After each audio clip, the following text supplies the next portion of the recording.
At Citi Field in New York, Pix 11 Sports presents New York Mets baseball today. The Mets play the Los Angeles Dodgers. After rain yesterday and chilly weather, Saturday has dawned very brightly for the Mets. Although off the field, things not going quite so well as the Mets get set to play the Dodgers again today. Have a pleasant good afternoon, everybody, and welcome to Citi Field. I'm Gary Cohen. Keith Hernandez joins me in just a moment as the Mets play the middle game of their weekend series against the Dodgers. Last night, Johan Santana had another rough night. Third straight start. He's given up 6 or more runs, and the questions began. Why was Santana struggling? Was he suffering the after effects of his shoulder surgery that kept him out all last year? Was it a dead arm period? Well, today some answers forthcoming because Santana's performance simply not Santana-like. And as Terry Collins and the Brain Trust got together today, they focused not on what happened last offseason, but what happened 3 starts ago when he pitched against the Cubs. We've pretty much determined that the ankle issue was bigger than anybody has realized. That as we've gone back ever since he's had the ankle injury, he's lost basically his command has not been there due to the fact that we don't think he can land properly, that he's using all arm to pitch with, causing some fatigue in his shoulder, no pain, there's just nothing there. So we're going to disable him, give him some rest, rebuild, let the ankle rest, heal up, and then rebuild the arm strength back a little bit. So that's what we're going to do. The 15-day disabled list, and Jeremy Hefner comes up from the minor leagues to replace him on the roster, but the Mets obviously long-term have got to figure out now how to fill that spot in the rotation and also question whether Santana's going to be ready to go 2 weeks hence. Well, he's going to miss 3 starts, and this is the 3rd Met starter this year now that has gone down. If you add Pelfrey to the mix, as well as Dylan G, and Batista gets the start obviously in Dylan G's spot. So it's a big blow for the Mets. There's no question. Pitching is such a priority today, and the Mets have relied so much on starting pitching all year. But you know what? This is part of the game. It happens in the course of a season. Someone's got to pick it up. You don't know. Hefner's up, as you said. They haven't decided if he's going to start. So a lot of things are in the mix right now. This start for Batista is very important. Could be Hefner, could be Matt Harvey, could be somebody else from the Mets farm system who fills in. Santana's next start was scheduled on Wednesday against Washington. Meanwhile, it's Batista tonight making his 5th start of the season, and the Mets hoping to get at least 5 good innings out of him. Well, he's pitched a couple days ago in relief, and yes, they do want to get at least 5 out of him. He's 8-7 lifetime against this ball club. This is a stopgap measure here. You got to plug the holes, and this is a big start for him. He's got to give that bullpen a bit of a rest. He'll be facing Chris Capuano, who pitched for the Mets last year and makes his return to Citi Field. Well, Chris has not had good luck against the Mets. 0-5 lifetime in 6 starts against the Metsies. Lost a tough one in Dodger Stadium, pitched good 7 strong innings, gave up 3 earned runs. Dodgers beat the Mets last night after the Mets took 3 out of 4 in L.A. Mets try and get even in this series this afternoon. All the action coming your way on Pix 11.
Chevrolet. Chevy has 10 models offering an EPA estimated 30 highway miles per gallon or better.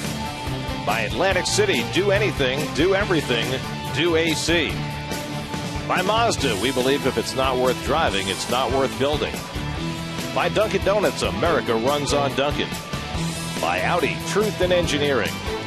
And by Clear 4G home internet you can take with you. Clear, the way the internet should be. Tickets to the soccer match at Citi Field featuring the national teams from Ecuador and their South American rival Chile on Wednesday, August 15th at 8 p.m. are on sale now. Call 718-507-TIXX or visit tickets.com now for your tickets. Keys to the game brought to you by Cadillac on the web at CadillacTristate.com. Well, you know the Mets have relied so much on the starting pitching this year, and you can see the last 10 starts. That's the reason why they've kind of been in this little bit of a team slump, and they need to stop the bleeding. So in Kemp, of course, he's hit the bomb yesterday, the 2-run homer. Got to keep him in check. He's their big guy in the lineup along with Ethier, and keep Capuano. Make him 0-6. Get a win today, Metsies. On a bright sunny day at Citi Field, Matt Kemp making friends here in New York. Mets and Dodgers. First pitch coming up.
Golden Opportunity Sales Event is here.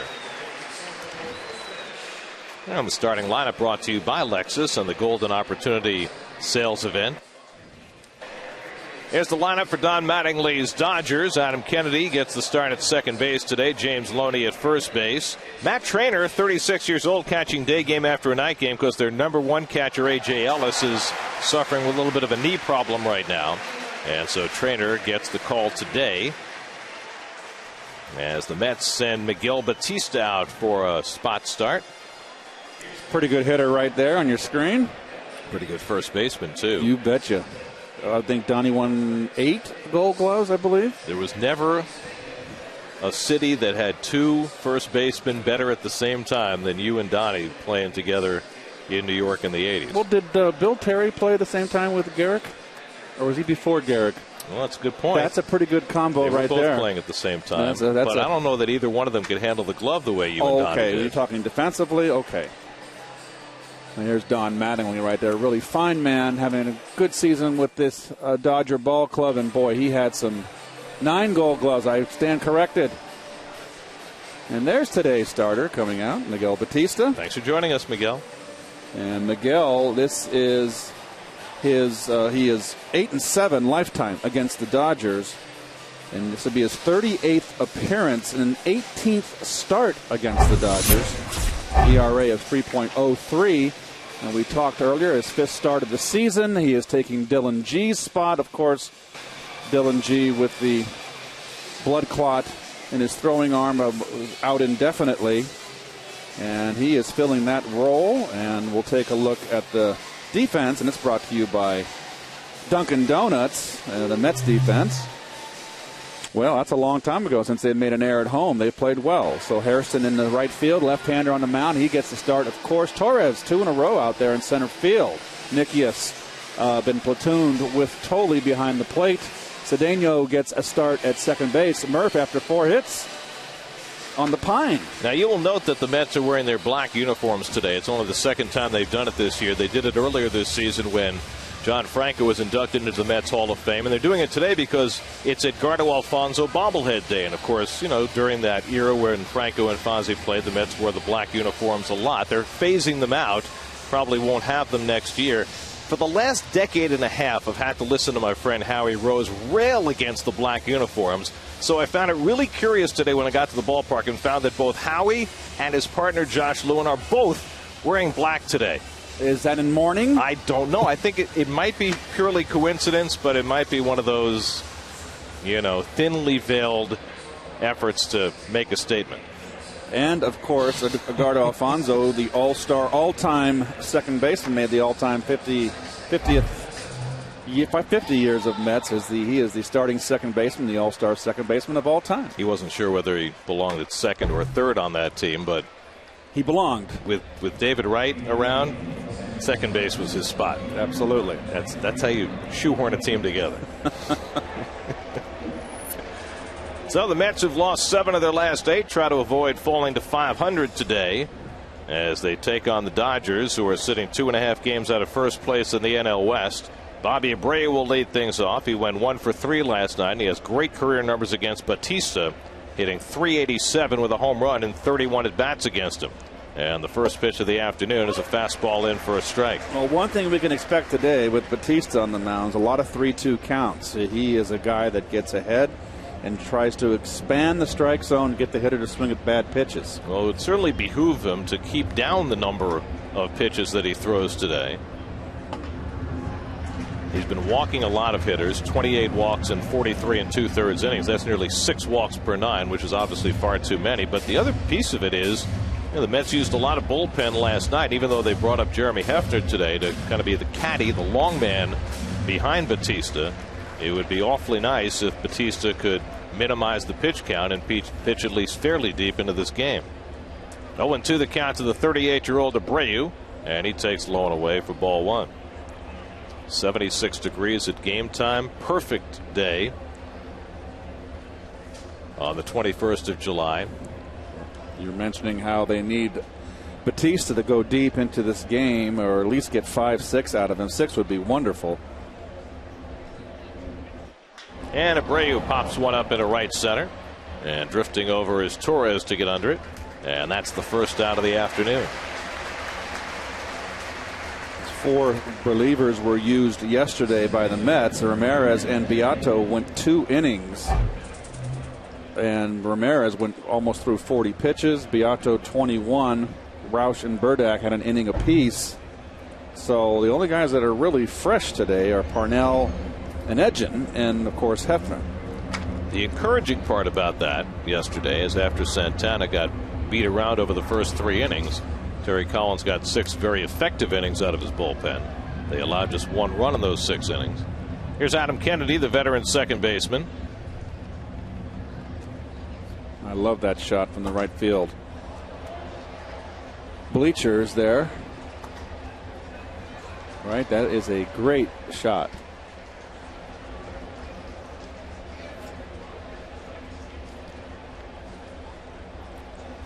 It's a little lower than our shot from the Pepsi porch, where we'll be returning in a few weeks. And Kennedy lifts one down the left field side. Bay comes over for a look, but that'll go out of play. And for the second straight hitter, Batista's gotten ahead 0-2.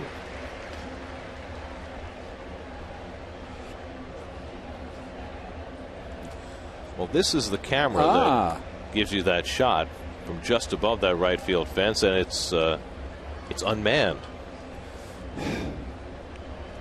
It's like the early spacecrafts going to the moon.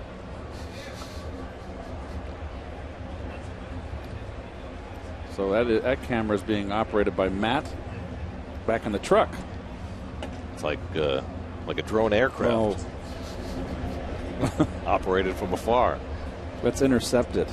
Commandeer it. I think we like it just the way it is. All over the place. Modern technology. Thanks for nodding. Off the corner to Kennedy, and it's 2-2. Adam Kennedy, now 35 years old, splitting time at second base these days with Mark Ellis, who started last night against the left-hander. Matt Kemp, who delivered the keynote last night, waits on deck. So Batista got ahead 0-2. Now it's 2-2.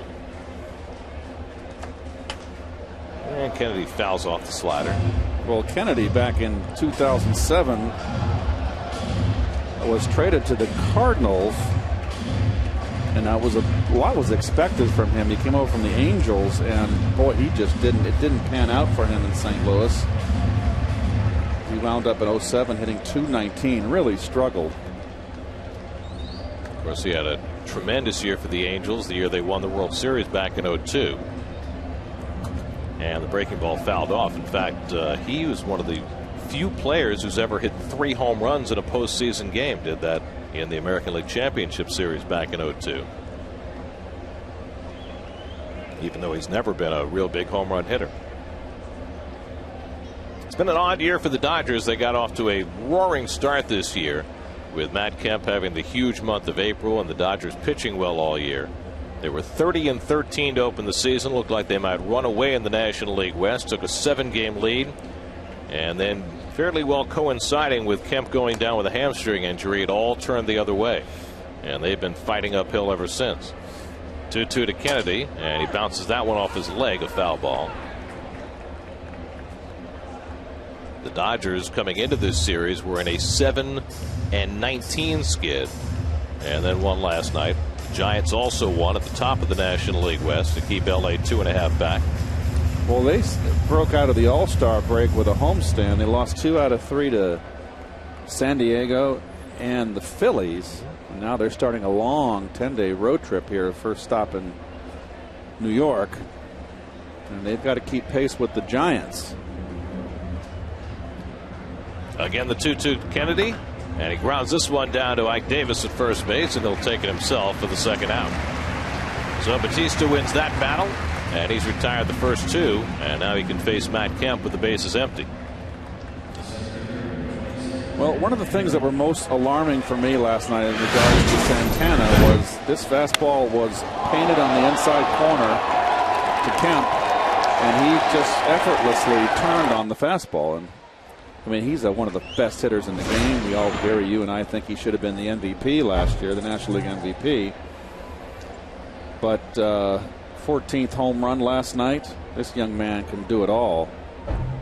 He's played half a dozen games now since coming back from the hamstring injury, and he's hitting .370 with a couple of home runs in those 6 games, so he's hit the ground running.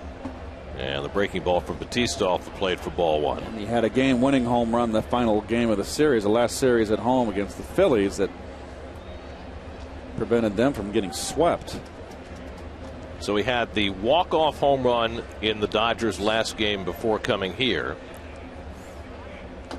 and then hit a go-ahead home run in the first inning of this game, and that held up, and the Dodgers kept the lead the rest of the way. Believe it or not, first time in Dodger history, and we're going back to the 1880s, that a Dodger ever had a walk-off home run in one game and a go-ahead home run in the first inning of the next game that held up the rest of the game. Wow. All those great Dodger hitters over the years, nobody else had done it. Stunning. Really, it is. 1-1 the count to Kemp.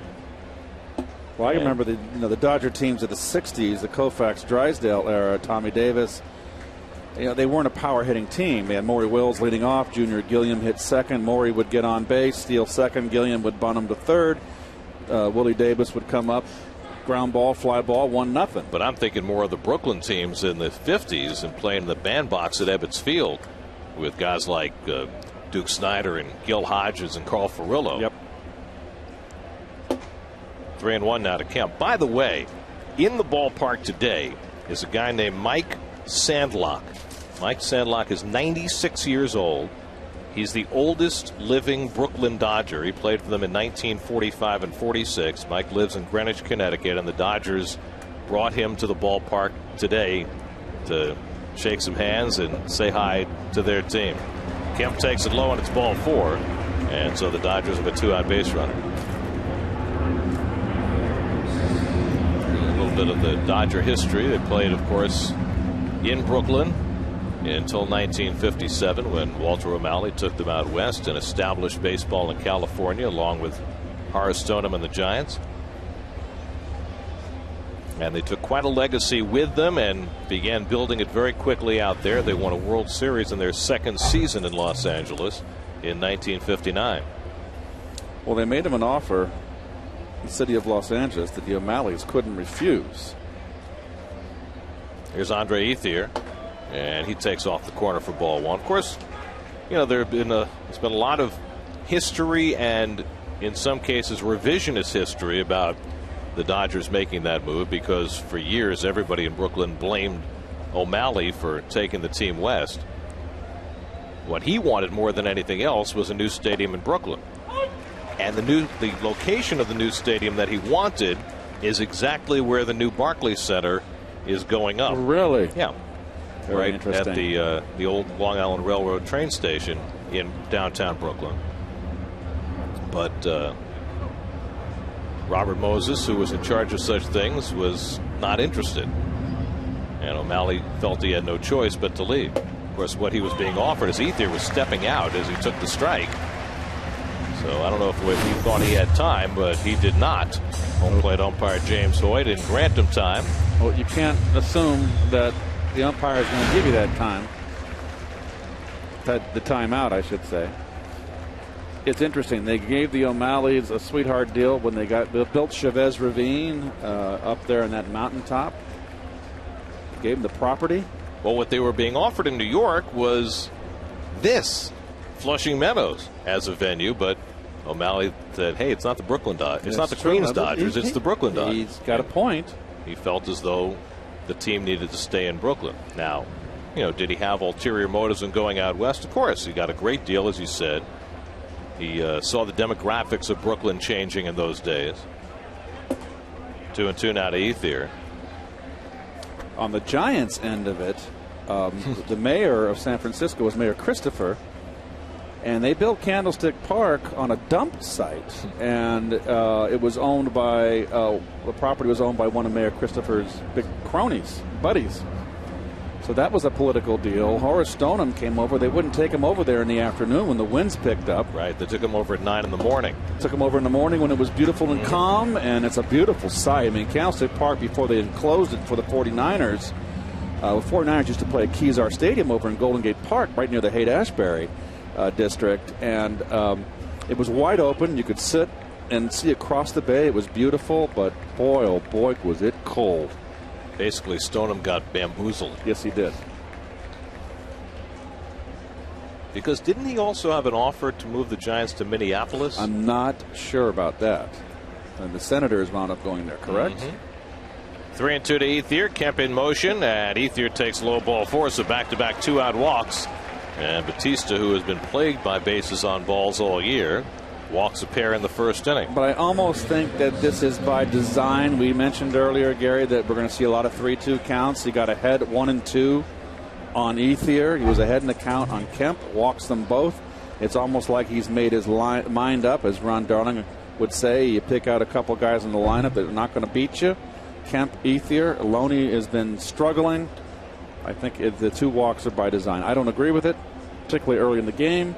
With 2 outs, nobody on, but here you are with 1 swing. It could be 3-0. We'll see how it works for Batista. You see the walk numbers for him.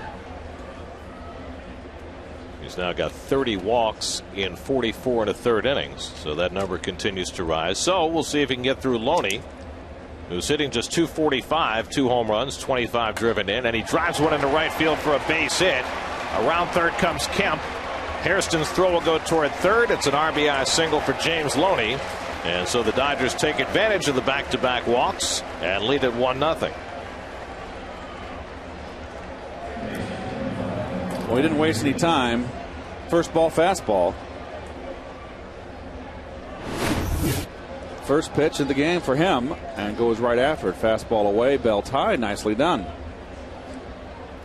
He hit that ball hard enough on one hop to the right fielder that if you had a right fielder with a little better arm, he might have had a chance to take a shot at Kemp at the plate, but Hairston just doesn't have that kind of an arm.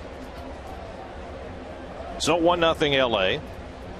Ethier now at second, Loney at first with 2 down, and here's Juan Uribe getting the start at third base. He has been in a dreadful slump virtually from the day he joined the Dodgers last year, and he takes high ball 1. He's a high ball hitter. He's a hacker, and he just has not had success. Well, he had a really good year with the Giants 2 years ago, helped to win a World Series, signed a free agent deal with the Dodgers, hit .204 last year and .186 this year. And right now he's in a 1 for 38 skid. And he takes a fastball high from Batista, 2-0. So it's not going swimmingly for Batista in the opening inning. Miguel has done pretty well as a starting pitcher for the Mets. Of course, last year he finished the season with a shutout performance on the season's final day. This year, 4 starts, 1-1 with a 4 ERA. Better than he's fared in relief. And the slider off the plate, and he falls behind Uribe, a tough man to walk, 3-0.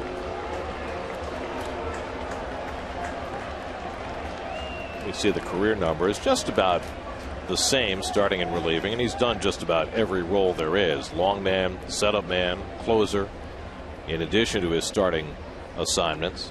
And he walks Uribe on 4 pitches to load up the bases. Third walk in the opening inning.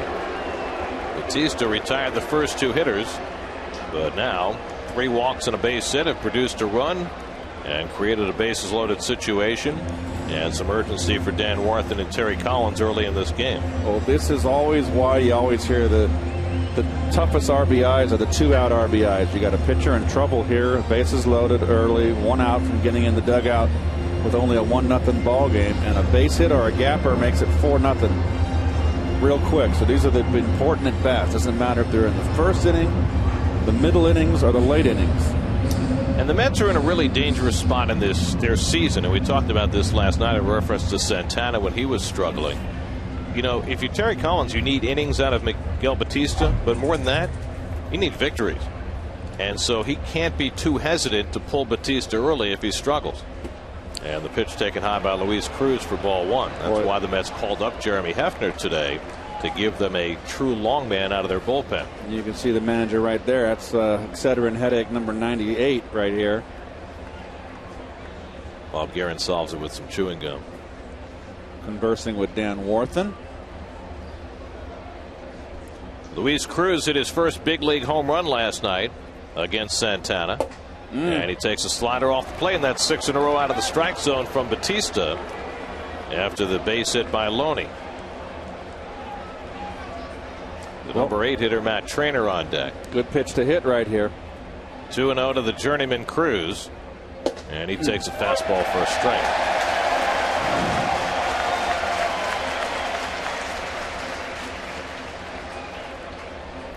You never heard such cheering. And there is Hefner getting up in the bullpen. In at the knees for a strike, 2-2 to Cruz. The 32nd pitch of the inning for Batista. Trying to put an end to the top of the first. Bases loaded, 2 out. 2-2 to Luis Cruz, and he gets him on the half swing to end the inning. So Batista able to minimize the damage. The Dodgers just get the 1 as the Mets come to bat.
Flatbush would have been a domed stadium that Buckminster Fuller had designed. Dome that goes over the top, which gives it the protection that it should have. In other words, people could see football games, baseball games, prize fights, or go to conventions in any kind of weather because they would be protected.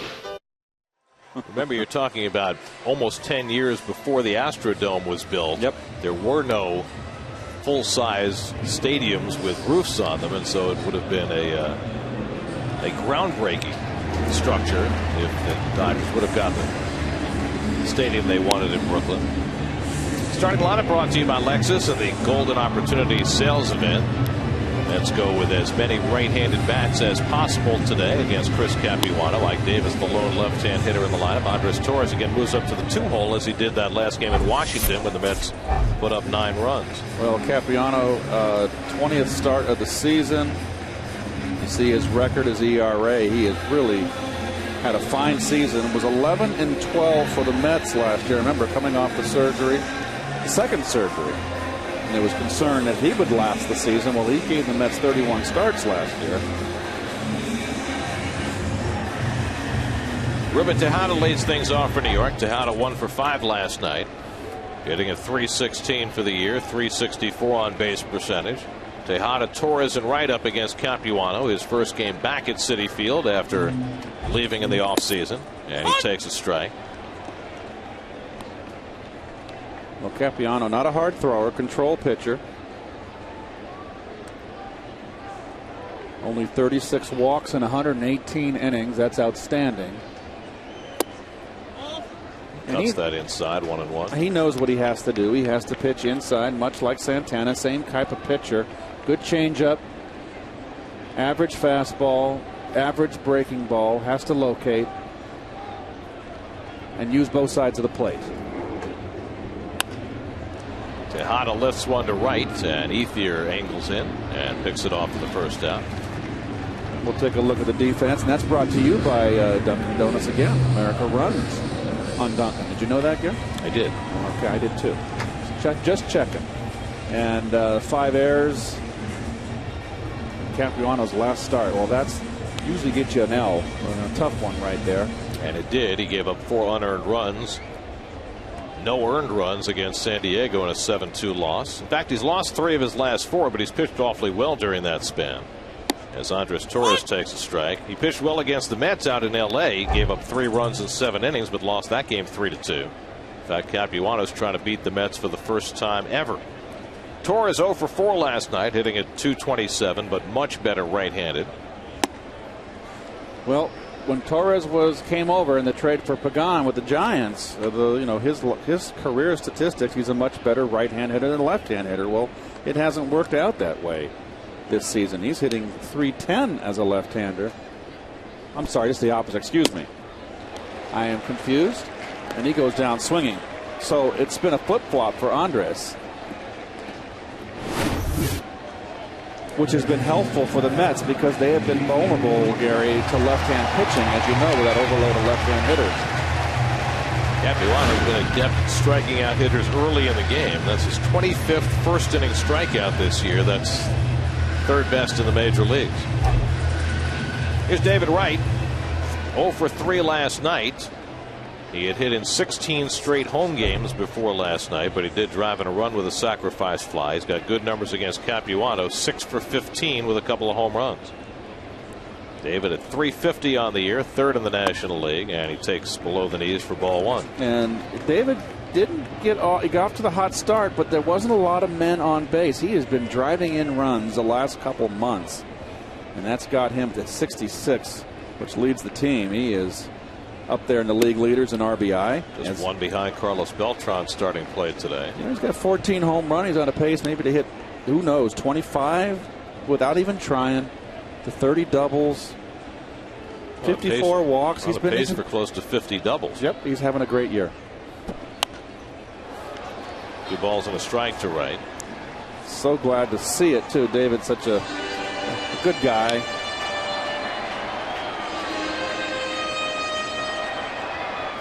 Well, that's what he's on a pace for right now. 24 homers, 52 doubles. That's nearly 200 hits. I'll take that. Yeah, bet. Every year. What's not in there is strike. What's not in there? He's got 61 runs scored, so he's on a pace to score over 100 runs. To me, that's where it's at. RBI and runs.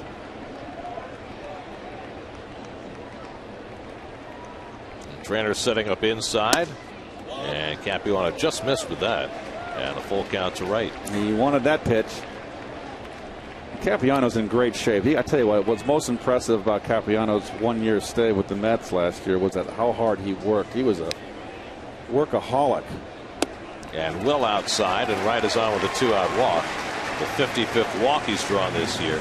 Well, Capuano's issue this year is the same as it was last year. It's hard for him to go a third time through the batting order, but his numbers the first 2 times through the order are well better than they were last year. And he's, as he has said, he's 1 year further removed from that second Tommy John surgery that he had 3 years ago, and he just feels like he's a little bit stronger this year. Here's Scott Hairston with 2 out and a runner on. Hairston with 9 of his 12 home runs against lefties this year.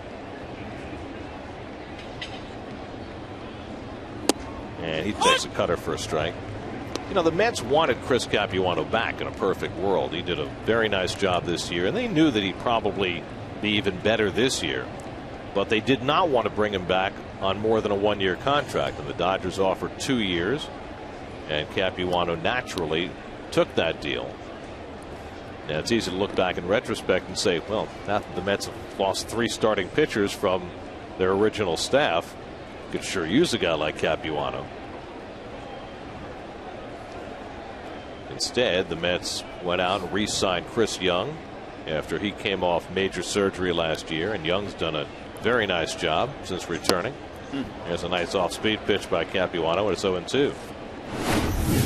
But the one thing we knew going into the season was that the Mets did not have a lot of depth in starting pitching unless they started to reach down for their prospects like Harvey and Wheeler and Familia and the like.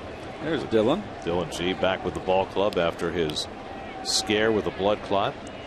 Hopes to pitch by the end of the year, but the likelihood is he won't be able to. Of course, they lost Mike Pelfrey early this season with Tommy John surgery, and now Santana joins them on the disabled list. So all you've got left from your original 5 are R.A. Dickey and John Neese. So now you have Young filling in, you have Batista filling in, and you'll have somebody else fill in early next week. Hairston takes strike 3 called. Nice location by Capuano, his second strikeout in the opening inning. Mets down 1-0 after 1.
Amazing rally for the Braves last night, their best since 1987, coming from 9-0 down and beating the Nats in 11 innings, 11-10. Ryan Dempster's scoreless streak ends at 33 innings. Cardinals beat the Cubs 4-1, and Jim Thome passed Sammy Sosa for 7th on the all-time home run list, number 610, as the Orioles beat the Indians 10-2.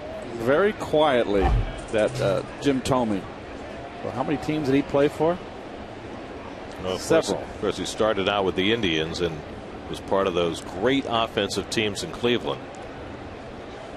I was very fortunate where I played with I played with 3 teams, but really my last year was with Cleveland, so we can kind of not discount that. I was fortunate enough to play 17 years in the major leagues and basically just be in 2 cities. I couldn't imagine if you bounce around, 6, 7, 8 cities, 8 teams in the course of your career. Bobby Bonds, I know growing up, was one that was traded everywhere, played for a lot of teams. Of course, Miguel Batista is playing for his 10th major league team. 3-0 to Trainer, and he takes a strike. Batista first came up for a cup of coffee with the Pirates back in 1992. Didn't resurface in the big leagues for 4 more years, but that's 20 years ago. 3-1 to Trainer, and he lifts one out to center, and Torres barely has to move. 1 out. This is where Miguel Batista has been, from Pittsburgh to Florida to Chicago to Montreal to Kansas City to Arizona to Toronto, back to Arizona to Seattle to Washington to St. Louis, and then finally to New York the second half of last year. Well, he made the big name for himself in the World Series with the Diamondbacks. And an outstanding World Series against the Yankees was a big part of that upset of the Bronx Bombers. There's a lot of stickers on your luggage, though. Capuano fights one off, and it's 0-2. I mean, think about the travel log turned in by Chris Schwinden last month. Designated for assignment by the Mets, claimed by Toronto, then by Cleveland, then by the Yankees, and back to the Mets in a month. I mean, as a major league, or even more so as a minor league baseball player, it's not your normal lifestyle. You just never know from one moment to another where your profession might take you. Well, I remember when I got called up to St. Louis. I had my car in Tulsa, Oklahoma. It was 1974. I joined the team on the road. So the first off day, I had to fly back to Tulsa and get out of my apartment, pack, get in the car, and drive to St. Louis from Tulsa. It was around a 7-hour drive. Capuano pops one up, and Tejada grabs it for the second out. And the next year when I got sent down, I had to get out of my apartment in St. Louis, pack up, and drive to Tulsa. Do the same thing when I got called back up in September. And you were single at the time, but imagine single. if you had, say, a wife and 3 or 4 kids. Absolutely. I mean, how do you manage your lifestyle? And it's easy to say, when a guy's making $10 million a year, but, as a minor league player, not making a whole lot of money and having to figure out how to, where to live in the off season and how to house your family during the season and not knowing where you're going to be from one day to the next. Right. And in the minor leagues, you only get paid over the course of the season. You don't get paid year round. And I was making $1,100 a month in AAA. And, I thought I was in hog heaven. The first 2 years, I made $500 a month and $750. So you can understand why when players finally get the leverage and become free agents, they like to put no trade clauses in their contracts. I remember my paycheck was a bi-monthly check on an A-ball my first year, and I made the minimum $500 a month. And that was in the state of Florida, no state tax. I'm sure it was back then too. I took home every paycheck $198. Living large. So I was a little less than $400 a month take-home pay. And just for the season, I had to go home and get a job. I mean, I had to go work. And stay home with mom and dad. Ryu pops one up. Cedeno goes out, shading his eyes as he goes. Gives way to Tejada, and Tejada makes the grab to end the inning. So a bounce back inning for Batista. He sets him down 1-2-3. 1-0 Dodgers in the second.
At Nissan Summer Saving Days.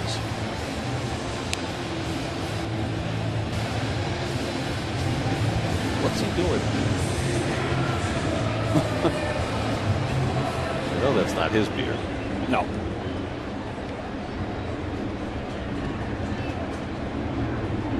Met fans. All wearing blue. Noticed. Mets today wearing black and hoping that it's a lucky color for them. Jason Bay leading off in the home second inning. Jason 1 for 3 last night, and he hits a ground ball to the shortstop Cruz. 1 out.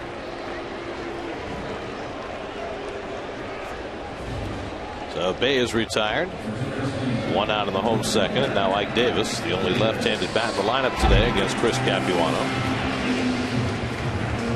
Ike was 1 for 4 last night, drove in a run with a sacrifice fly.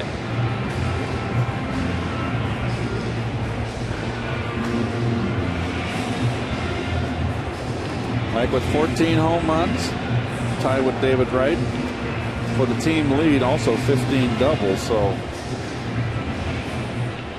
hitting .207 coming into the game, but lots of extra base hits. 15 of his last 21 hits have been for extra bases, and I think significantly, and the reason why Terry's been leaving him in the lineup against lefties, 6 of his 14 home runs have come against left-handers. So in a year where the Mets left-hand hitters have struggled against left-handed pitching, and Ike gets a base hit here. Mets first hit of the afternoon belongs to Davis, the only left-hand bat in the lineup.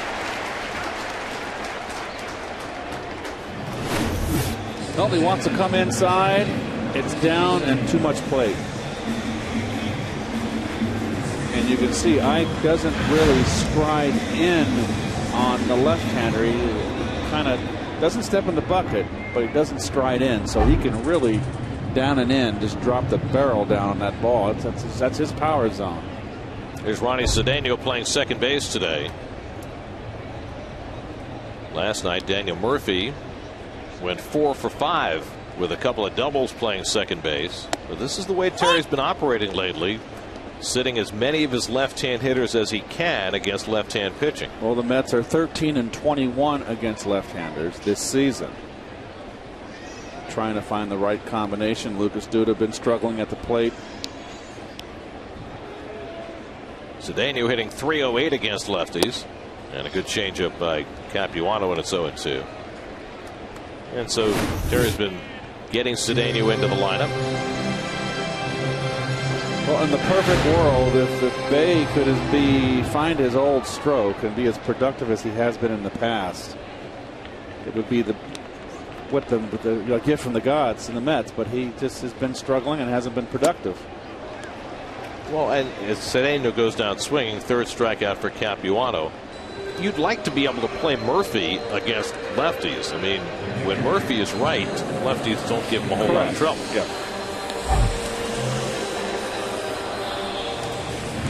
But this has become more and more of a platoon team as the year has gone along. It has, and you know, the other little.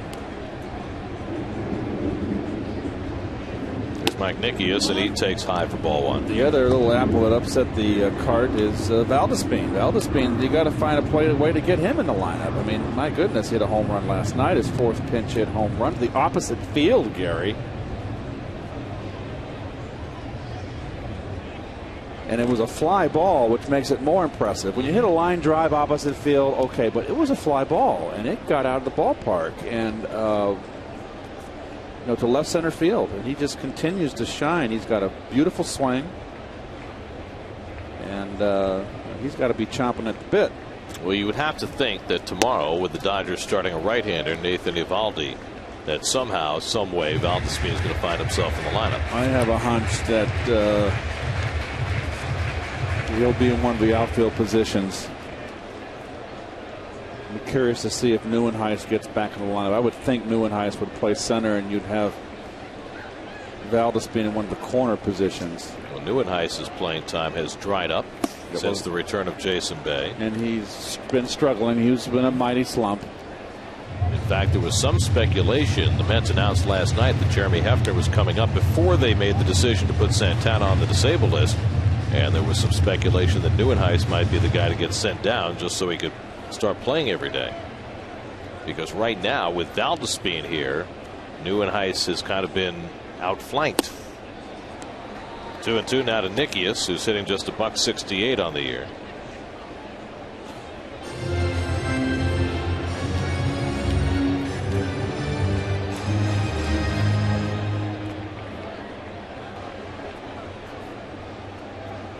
Just an absolutely gorgeous day today. Now the 2-2 from Capuano, and he strikes out Nickius with the changeup. 4 strikeouts in the first 2 innings for Chris Capuano. Dodgers lead at 1-0.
When the series with the Dodgers concludes, visit Mets.com or call 718-507-TIXX for your tickets now.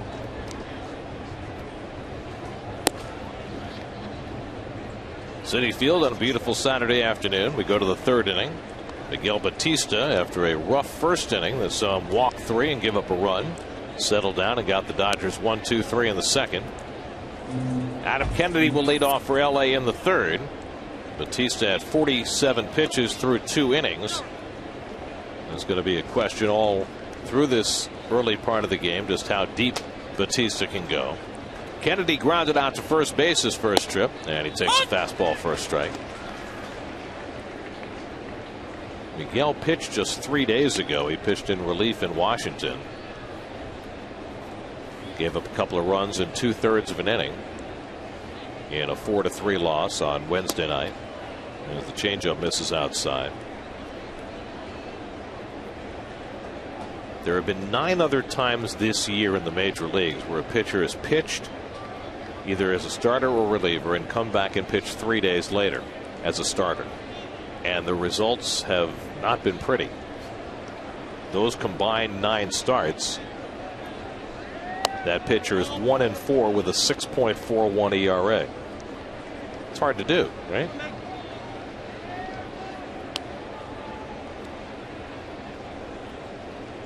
Well, that's Miguel's role on this team, to pitch whenever called upon. Pulled down to first and through the hole, a base hit for Kennedy. So the Dodgers have their second hit off Batista. A leadoff single. Tried to come inside right down the middle.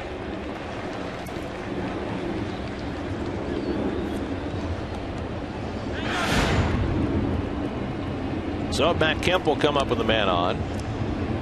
Kemp drew a walk and scored a run his first time up. Tremendous on base percentage, 439. And his slugging percentage is over 700. He's just a player.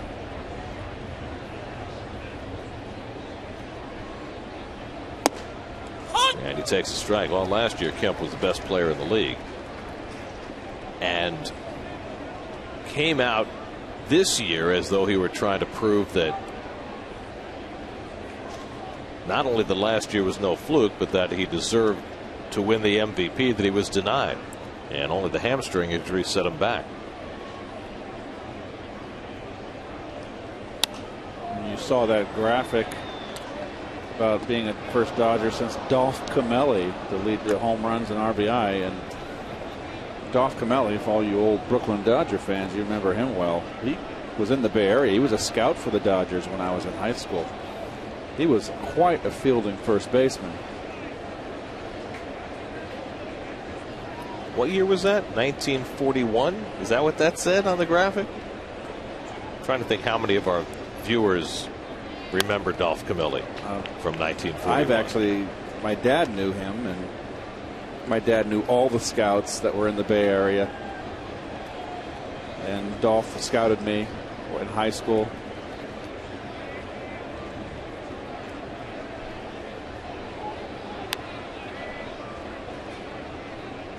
But they didn't draft you. Well, no, they didn't. No one did. The Cardinals took a chance on me. I quit my senior year in high school. My coach drove me to distraction. Was it mutual? No, he was. I don't get. I always came out late from basketball. We had a very good basketball team, and it just, I was the pitcher. I pitched. We played 2 games a week. I pitched one of the games. My arm wasn't ready. And I was always late starting in baseball. So I got off to a bad start, and he made a couple of accusations to me. My dad was ready to punch his lights out. So I went off and played semi-pro ball and played on weekends that year when I was going to school, my senior year. Semi-pro ball? Yeah. That compromised your amateur status? No, I wasn't paid. So you could have still gone to Cal at that point? Yes. And I was playing against guys that were in their 20s, and I was 17 years old.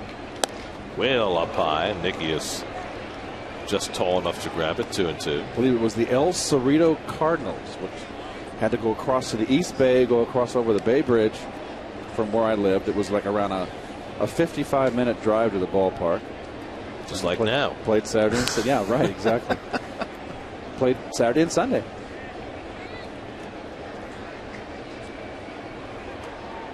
Now the 2-2 to Kemp, and he reaches for it and fouls it off. Now, did scouts come and watch you in these semi-pro games? I don't think there was that much exposure.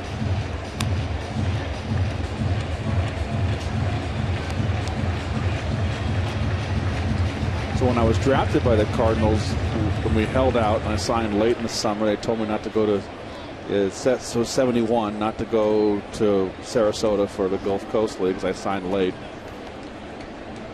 I played for the San Leandro Cardinals.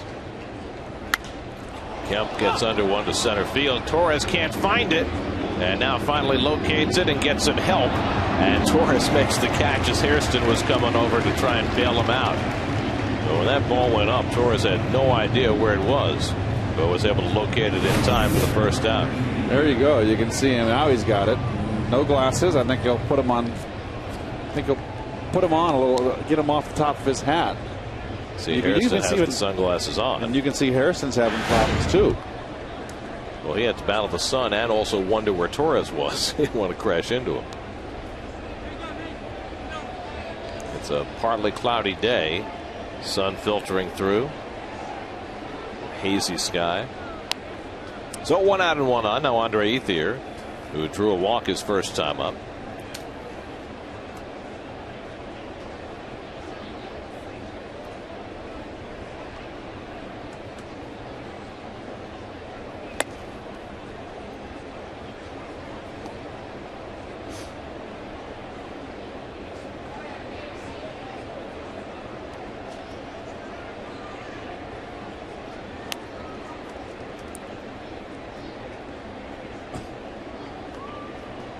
Like the knothole gang out there looking through the arches of the Shea Bridge.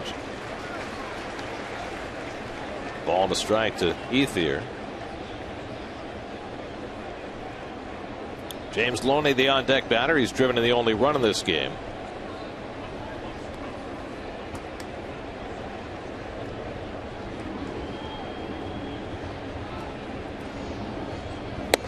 And Ethier takes it high. 2 balls and a strike. And Batista's been consistently up with that fastball. And that is his 60th pitch, and we're not even close to getting out of the 3rd inning.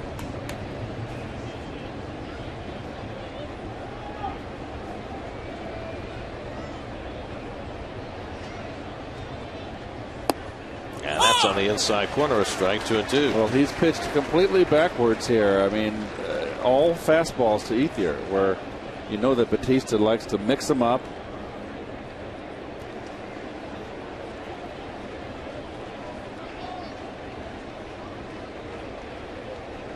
One out and 1 on. 2-2 to Ethier, with Loney on deck, and Ethier finds the hole on the right side.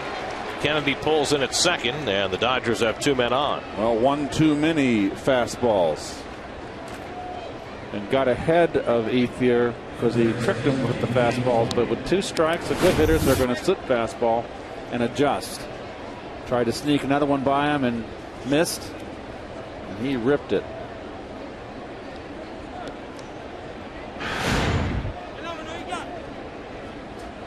So now Batista, as he did in the first inning, will face Loney with 2 men on. Remember, in the first inning, he retired the first 2 hitters, walked Kemp and Ethier, and Loney swung at the first pitch and drove in the game's only run. And first pitch fastball.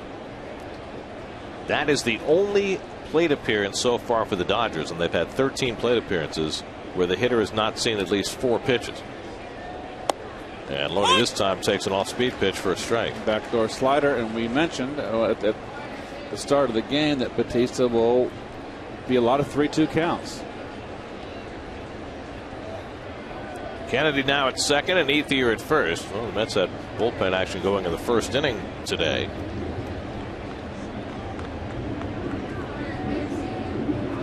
Now Batista trying to work through trouble in the 3rd, and he gets ahead on Loney 0-2.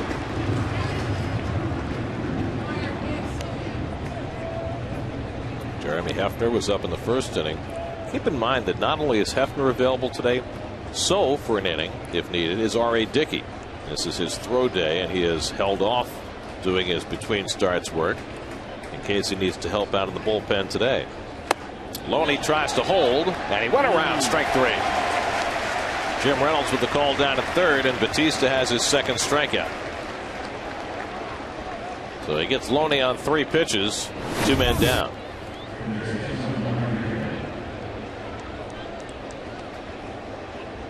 Well, maybe that bat did just get a little bit too far.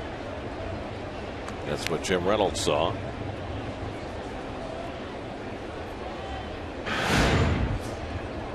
So 2 out and 2 on. Now Juan Uribe, who walked on 4 pitches his first time up. And he takes a slider for a strike.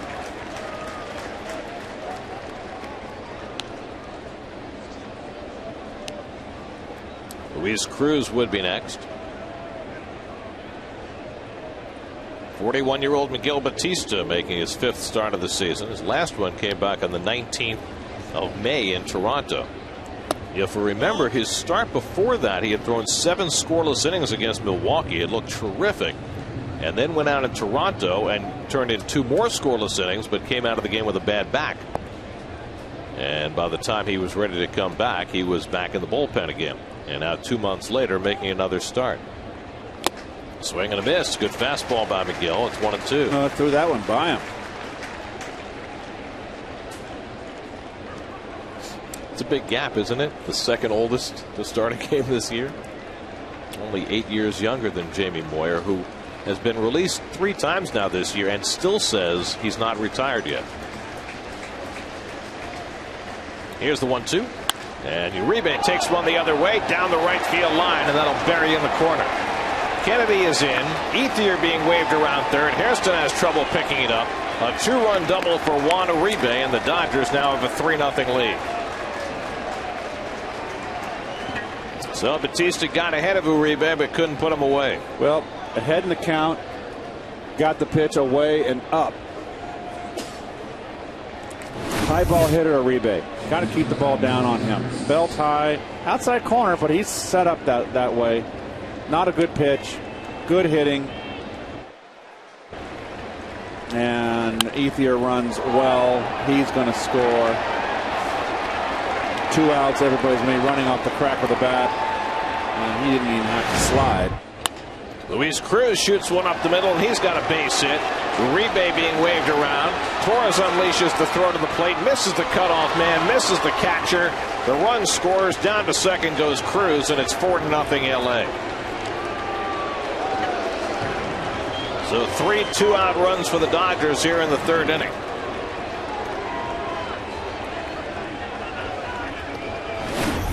First ball, fastball hitting. He struck out Cruz with the bases loaded in the first.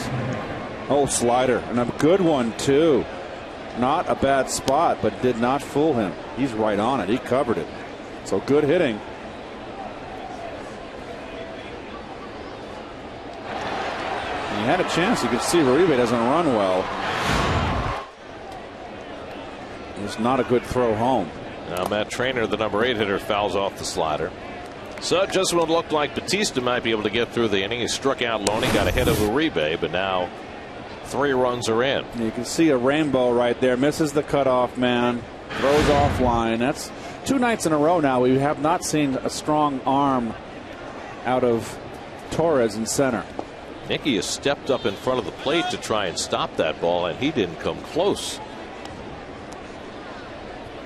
Well, Cruz with 2 outs did the proper thing. Try to draw the cutoff throw, to knowing that Uribe doesn't run well.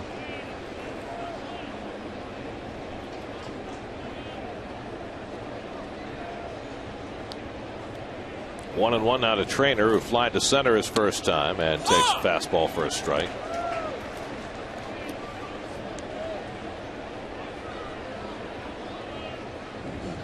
Let's get the bullpen cranking again now, as Batista's about to throw his 75th pitch. Jeremy Hefner up for the 2nd time. Just back today from Buffalo. And it's poked foul.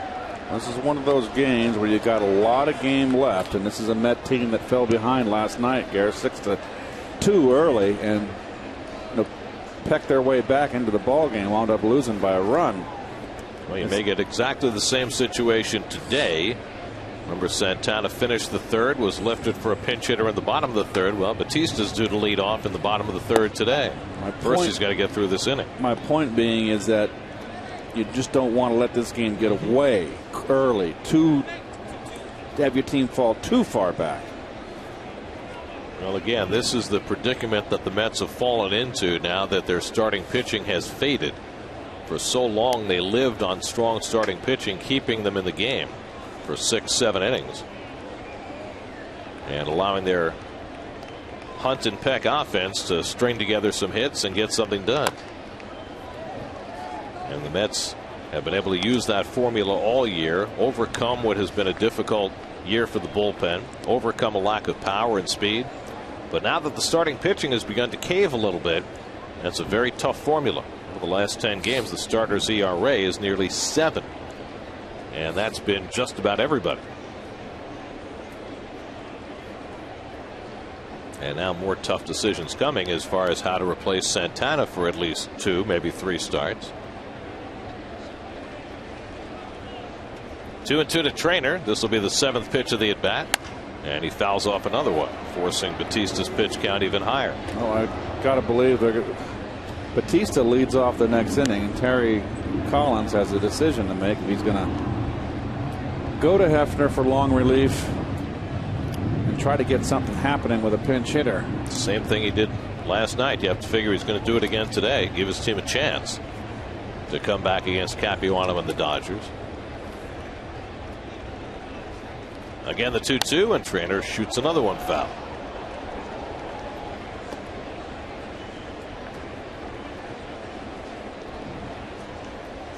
Trainer in the lineup, day game after a night game, with the #1 catcher for the Dodgers, A.J. Ellis, suffering with a sore knee. That's not Terry Collins' concern. Cruz at second and 2 down. This will be the 9th pitch of the at bat from Batista to Trainer.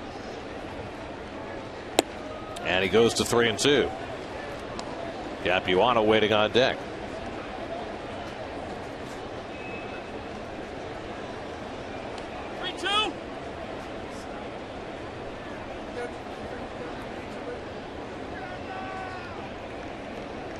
Now the 3-2 on the way, and the breaking ball bounced to third. Right gives ground, giving him a long throw to make on a hop, and scooped beautifully by Ike Davis. A very tough in between backhand hop, and that ends the inning. The Dodgers scored 3, could have been worse, but Ike Davis able to make the pick on this tough play to end the inning.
Last night, they're just 2.5 behind the Nationals with the Mets 7 out, and the Mets now 4.5 games out of the wild card. And because the Pirates are in the wild card, the Braves are the second wild card team, and the Mets are 4.5 behind that. It's a new way we need to present our wild card standings this year. So with 10 days to go to the trading deadline, GM Sandy Alderson is asked just about every day whether the Mets are buyers or sellers at this point, and here's what he said today. It's not a question of what we need to see on the field to make us buyers. It's what we see on the field that causes us not to be buyers. The presumption here is that we're buyers, but and has been. But realistically, the next 7, 8, 10 games become important for us.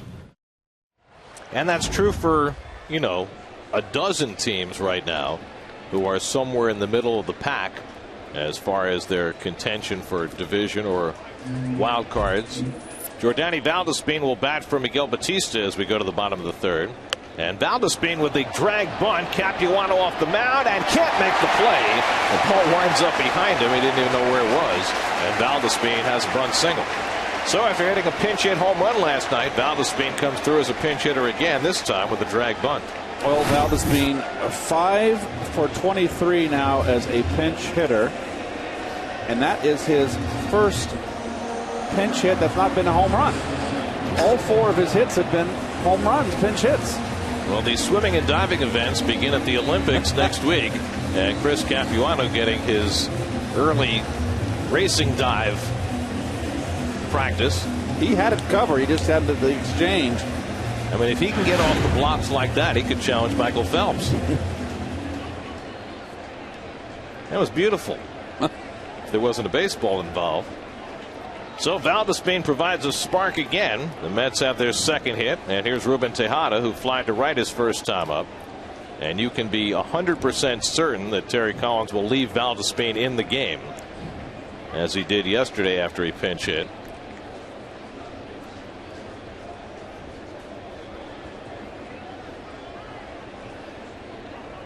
That's trying to find a way back into this game. Down 4-0 in the third. Tejada waiting and takes a strike, 0-1.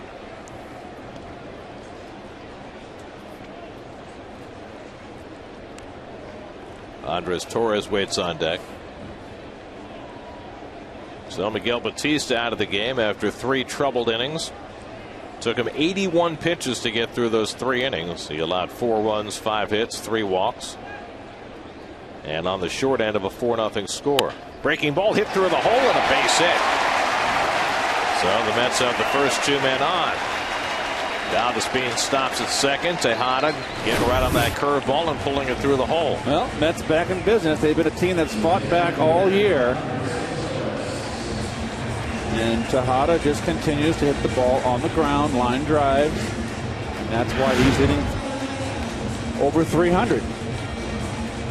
So now Andres Torres will step in. Let's check in with Kevin Burkhardt. Kevin? We heard the soundbite from Sandy Alderson about the trade deadline and how important these next few games are, but also talking about Johan Santana today. And of course, the question that had to be asked was, does he think the no-hitter and extending himself to nearly 140 pitches has anything to do with this? And he said, no, I really think it's an ankle issue. And if you look at those last 3 starts since the ankle, that's what Sandy is going with there. He said, look, I think it's obviously it's unexpected at this particular time, but really at the beginning of the season it wasn't that unexpected. That's why I told Johan, we figured at some point that shoulder might need a rest. It just happens to come at this particular time. You could put a bunt on here. Would you? Down 4-0? You could try to get back in the ball game. Torres taking a look down at Tim Tuffle to see. It wouldn't be a bad play for Torres to try to drag bunt, push one towards the right side of the infield. Would that be a drag bunt? That would be a drag bunt. It's the 1-0 from Capuano when he fouls it off. A ball and a strike. Kevin, when Sandy made his remarks about Johan today, did he give any hint as to who's going to fill that spot in the rotation?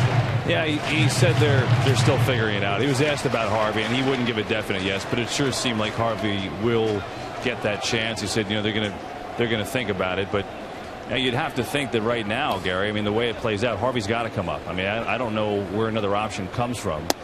Sandy, basically intimating that it's likely. And I would think if they need 2 starters, whether Batista comes back on Wednesday for Santana or maybe Hefner gets that call, yeah, you would think it makes sense for Harvey to start on the road, right? Well, I certainly wouldn't think that they would start him on Wednesday against Steven Strasburg at home in his first start. I think it certainly makes more sense if you're going to call Harvey up that you would wait the extra day at least and start him on the road first time out. Swing and a miss, and Torres out on strikes for the second time, and that's 5 strikeouts already for Chris Capuano. And that would go for for any of the other young pitchers that the Mets might bring up, whether it be Familia, who's been pitching very well lately. Zach Wheeler, by the way, for the first time in a long time, got beat up down in Binghamton last night.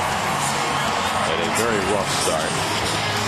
And Gary, Harvey, by the way, starts tonight. So, the Mets can obviously limit him, but start him still, get him one more start, keep him on his regular rest if they start him to begin the road trip in Arizona. Right. So that would necessitate, if you were going to bring Batista back, having him pitch on short rest Wednesday, or you could start Hefner. So here's David Wright with 2 men on. Wright walked his first time up. Of course, Hefner is going to come into this game today, which means that he would also be going on short rest Wednesday.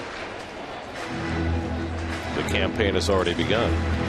Well, I think if Harvey goes out tonight, has himself a good start, it could happen. Well, I think the fact that the Mets did not bring him up to make this start today is telling about the way the organization feels right now about Matt's development. They don't think he's ready. Breaking ball, good one by Capuano, and it's 0-2 to Wright.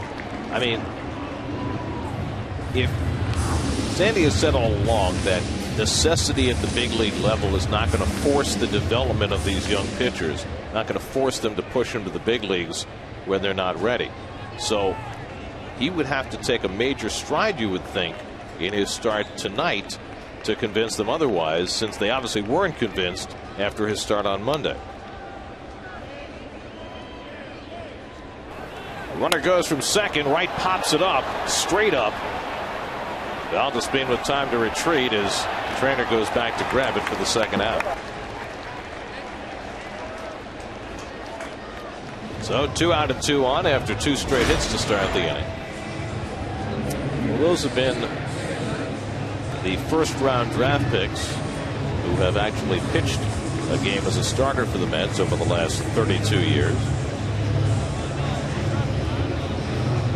Mike Pelfrey, the most recent #1 draft pick to make a start for the Mets. And Paul Wilson really was so injury prone. He really had a future in front of him. That was a shame.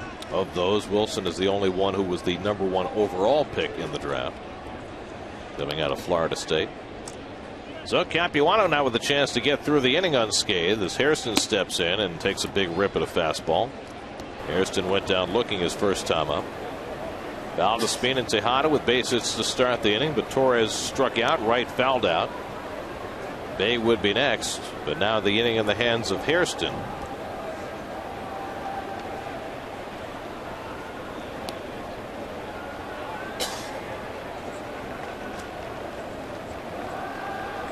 And Scott takes another big cut, and it's 0-2. Well, I'll tell you what, 2 straight fastballs went right strength to strength to strength. Well, I'm of the feeling, and I've always stated up here in the booth, Gary, that don't rush the development of the young kids. The Mets are pointed in the right direction. Rome was not built in a day. Take your time. If things don't work out this year, outside pressures to get into the playoffs, I just stay above it. Stay on the program. You don't turn around an organization overnight. It's slowly build, and the progress is made now. I like what the Mets have in the minor leagues, particularly on the pitching end. You got Valdespin, Tejada. Take your time.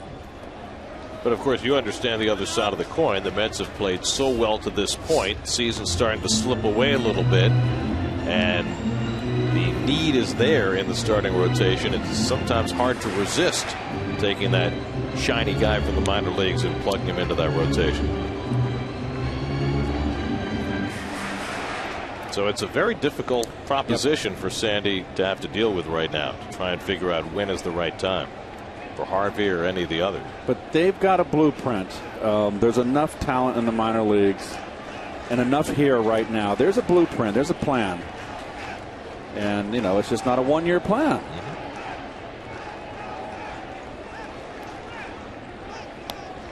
2 out, 2 on, 2 and 2 to Hairston. And it's hit in the air to shallow center. Kemp got a late start coming in. Kennedy going back. Can't make the catch. Valdespin scores. Tejada stops at third. It's a pop fly single for Scott Hairston to get the Mets on the board. It's now 4-1.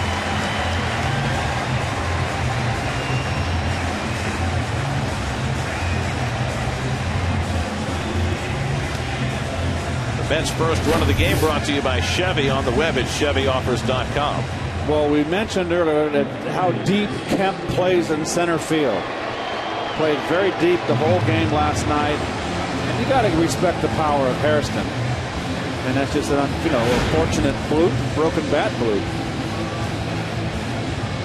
So the Mets get a run, and now Jason Bay comes to the plate as the tying run in a 4-1 game. Bay grounded out to short his first time up. So Valdespin providing the spark in the inning. Hairston with the pop fly hit to drive it in, and now Bay takes a changeup outside for ball 1.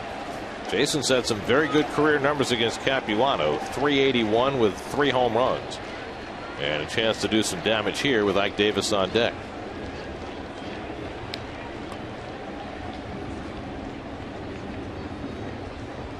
And Bay rips one down the left field line, but foul.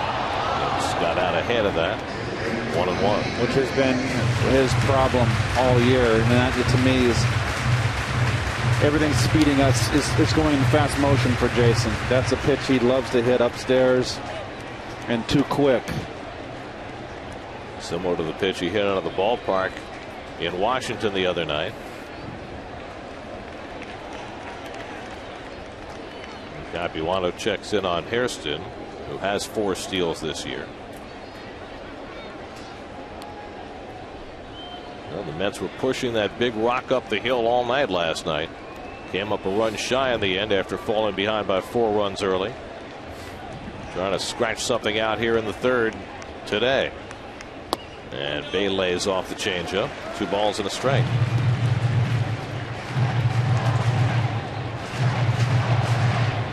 Mets for the second straight day having a starter not get past the 3rd inning. They had that happen in Toronto earlier this season.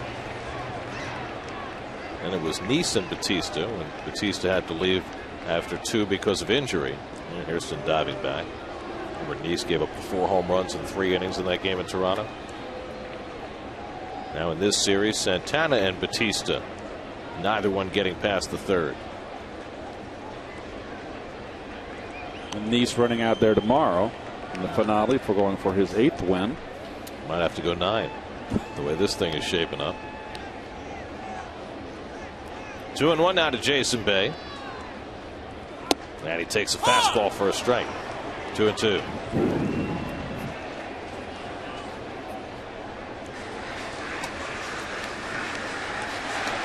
Jason Bay this year with runners in scoring position.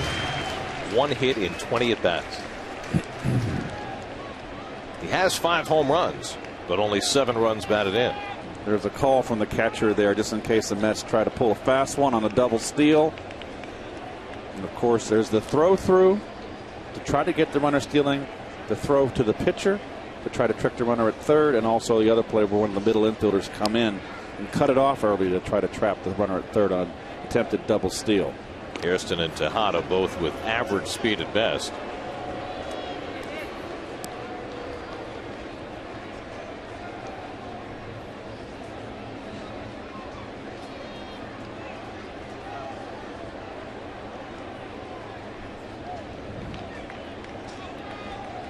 Capuano's already struck out 5 this afternoon.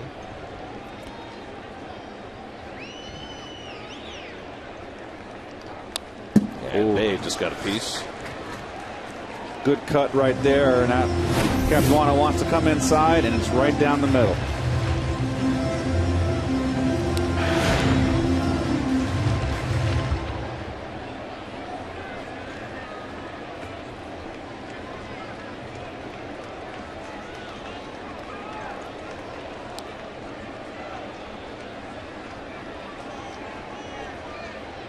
Again, the 2-2.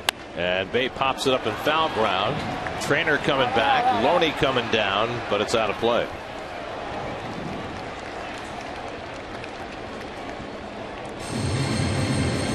So Bay gets another crack at it. They're playing a day-night doubleheader in Washington today. Braves lead the Nats 1-0 in the 5th. Ben Sheets, who pitched so well against the Mets in his first start, pitching well again today for Atlanta.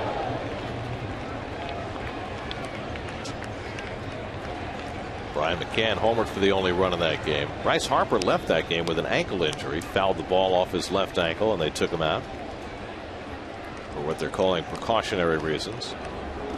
Capuano continues to pay a lot of attention to Hairston at first base.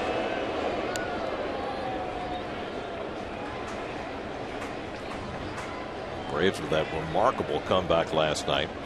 Matched the largest comeback in their history, coming from 9 runs down. That's 3 different cities of history for the Braves. Bay hits one toward the hole, a base hit. That'll bring in Tejada. Hairston stops at second. The 4th into the inning, Jason Bay, with only his 2nd hit all year with a runner in scoring position. And that cuts the Dodger lead to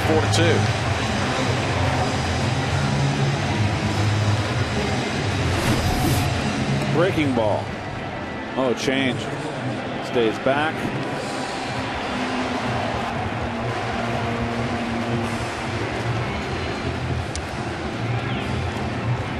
So Capuano, one bloop, he was out of the inning. The ball's caught. Now it's given up 2 runs. Both the runs coming with 2 out. That gives the Mets 196 2-out runs this year, the most in the majors.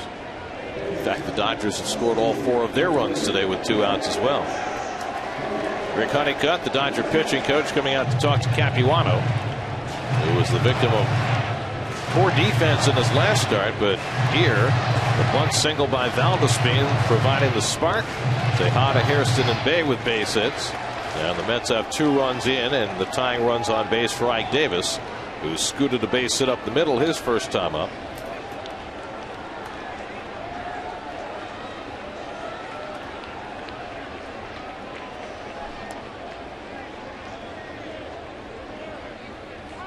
And it would run to the bag at second by Cruz, but Capuano simply steps off.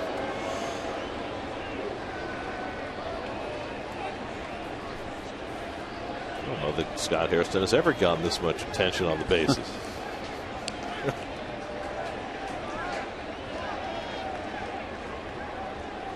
And Davis takes the first pitch fastball for a strike. We noticed last night Ike Davis really spread wide in his stance, his feet wide apart. I think that's to keep him from rocking. Doesn't look so pronounced today. Slider off the plate, that's 1-1.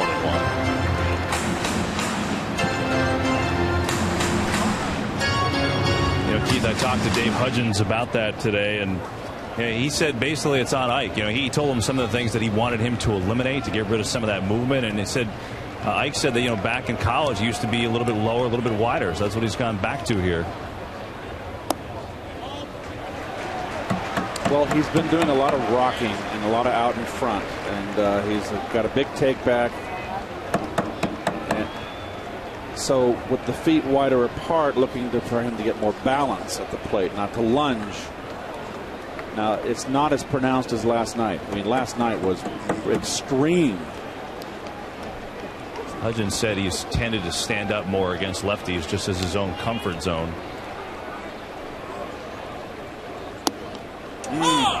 And again, Keith, Dave, it wasn't Dave's call in the stands. He just told him these, a couple things have to be eliminated, specifically the big hitch. So it was up to Ike to kind of do something to feel comfortable. But interesting that he does it a little different against righties versus lefties, right? And that's one of the reasons. It is interesting, and you hit with one stance. I always felt so, but to each his own. And you can change your position in the box, Kev. Move up in the plate, move closer to the plate, whatever you want to do. But basically, you learn to hit one way. You find the stance that's comfortable. So it's kind of foreign to me. 2-2 to Davis with 2 out and 2 on. And I take strike 3 call on the outside corner. Inning over, 6 strikeouts for Capuano, but the Mets plate their first 2 runs. Couple of 2-out hits. Scott Hairston with a pop fly single. Jason Bay finds a hole. And the Mets cut the Dodger lead to 4-2 after 3.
Now take advantage of the great deals at the Chrysler Summer Clearance Event. Jeremy Hefner, just back from Buffalo, will make his 12th appearance for the Mets. Well, you can see 5-2 with the Bisons with a 2.77. You recall his first outing when he was called up was at May 19th. Remember, he threw that 5 innings of relief and a 2-0 loss to the Blue Jays. Chris Capuano leads off. Popped to short his first time up. Well, we were just about certain that Terry Collins would leave Jordani Valdespin in the game after using him as a 3rd inning pinch hitter. But he didn't. Mets remain intact other than Hefner coming into pitch.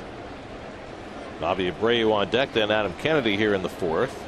The Dodgers got 4 runs and 5 hits off Miguel Batista in 3 innings. It was a dragonfly. I was going to say, is this Wild Kingdom? Where's Marlon Perkins? That's a beautiful. Even the insects are enjoying this day at the ballpark. It's a lovely dragonfly, isn't it? Oh, nice curve, just missed. Hefner, in his 30 innings in the big leagues, has walked only 2 batters. That's a nice endorsement for a young pitcher. Now he promptly goes 3-2 on the opposing pitcher. Batista threw 81 pitches in his 3 innings. 4 runs, 5 hits, 3 walks, 2 strikeouts. And he's on the hook in this game. Capuano fouls it back. Well, I remember the start he had here on that rainy night with the rain delay, and he got beat up that night. His folks were here. Pitched very well before the delay, not so well after. Capuano gets a hold, one into right field. And Hairston waiting for it. One out.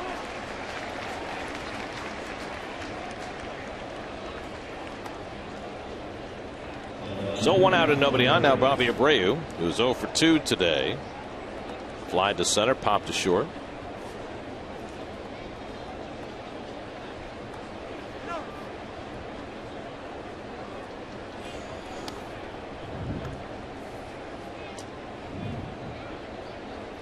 Jeremy Hefner from Perkins, Oklahoma.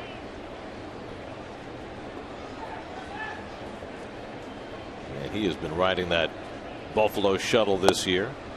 It's his third different stint in the major leagues. Think he knows where his car is? You can make the drive from Buffalo to New York, I guess. That's a long drive. Sure is. I think if you're told on a Friday night that you're coming up and you need to be there for a Saturday day game. Oh, no, you're not driving. I don't think that's going to work. No, you wait for the off day if you have a car, and then you fly back up and then drive it down on the off day. I mean, that's a good 7-hour drive. Now it hugs the line. It could go back fair, but Hefner picks it up in foul ground. We've seen that before. A ball with a curl like that can sometimes take a left turn. Might be better off waiting for it to stop. Adam Kennedy waits on deck. Bobby Abreu released by the Angels earlier this year, picked up by the Dodgers, and he's done well for LA as opposed to Anaheim. Davis makes the play and retires Abreu for the second out. So 2 up and 2 set aside in relief by Hefner. And now Adam Kennedy will come to bat. Kennedy singled to right his last time up and scored a run. He's 1 for 2 on the day.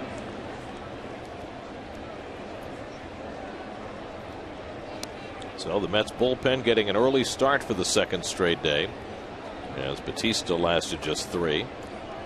Yesterday, 6 innings out of the Met bullpen, and they allowed just 1 run and a fastball strike to Kennedy. And for a bullpen that has been beyond beleaguered, it was certainly a step in the right direction.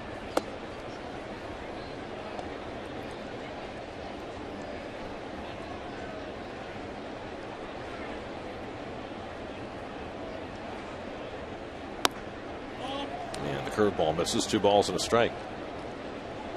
Jeremy Hefner signed with San Diego, spent 5 years in their farm system, claimed on waivers by the Mets after he was first claimed a month earlier by the Pirates. They took him off their roster. So he bounced twice last winter, wound up with the Mets, and pitching in the big leagues for the first time this season. Popped it up. Ike doesn't know where it is. Cedeno locates it, but it'll sail out of play. That's the second time that the ball has gone up, and the Met has had no idea where it was. And we have an overhang here, so we really can't tell. But it must be bright today. And Ike's got the flip downs sunglasses on. Saw earlier in the game Andres Torres on a fly ball to center field, not be able to see it when it first went up. It's not a crystal clear day, more of a hazy sunshine. It's almost like a fall day, isn't it? No humidity. Too high, ball 4, and Kennedy's on with a walk. So Hefner, who has walked very few, issues a 2-out walk in front of Matt Kemp. Not exactly what he had in mind.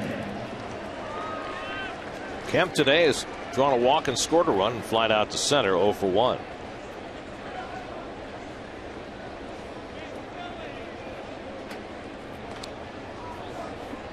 So a test here for Hefner.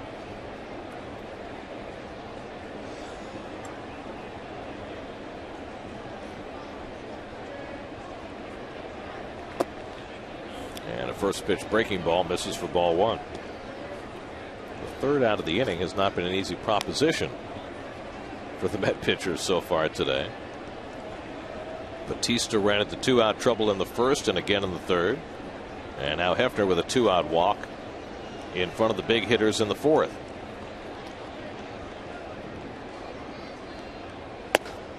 And he falls behind on Kemp 2-0 with Ethier on deck. the left-hand hitting Ethier, so there's no respite here for Hefner.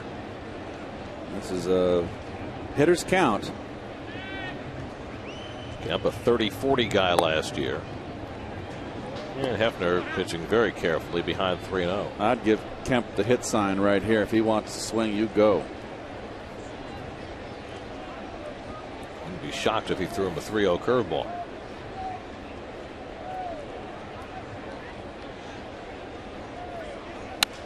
Fastball hit in the air along the right field line. Over comes Hairston. Right to the sidewall, and he can't make the sliding catch. It's a fair ball into the corner. Kennedy will come all the way around to score. Kemp goes to third, and he's in there standing with a triple and an RBI, and it's 5-2 LA. Well, Hairston went a long way. Looked like he had it timed as he went into that slide, but he came up empty, and Kemp has his second triple of the year. How are they going to rule this one? It's a tough play, but he was there to make the catch. And they're going to give it a triple for Kemp. I mean, he had it timed perfectly. Yeah, he just didn't get his glove out there. You got to make that play. So Hairston, who had a pop fly fall in for him, allows that fly ball to fall in for a triple for Kemp. And it cost the Mets a run. So the Dodgers have scored 5 runs today, and all have come with 2 out. Now Ethier, and he takes a curveball for a strike. Well, he's there. He's got it measured. The slide so he doesn't go into the wall, and he just missed it. Did everything right but make the play.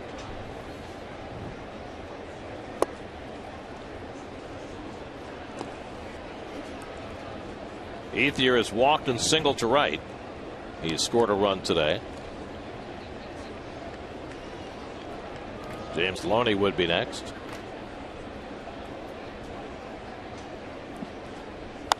And Ethier hits one to deep right field, right down the line. It hooks and goes foul into the Pepsi porch. Upper tank.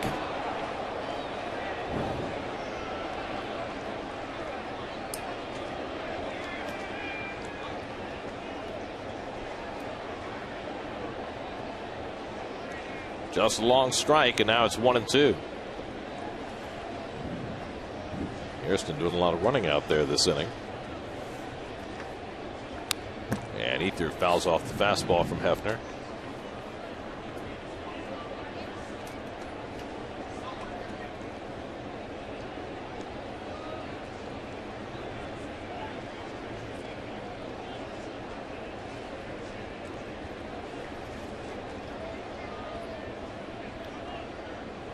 After trying to put the brakes on this 4th inning. Ahead 1-2. And the curveball fouled off.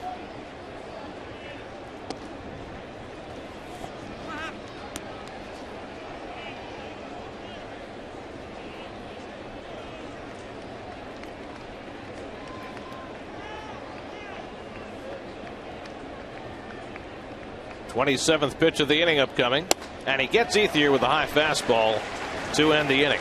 But a 2-out walk hurts Hefner. Kemp's RBI triple makes it 5-2 Dodgers in the 4th.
Afternoon.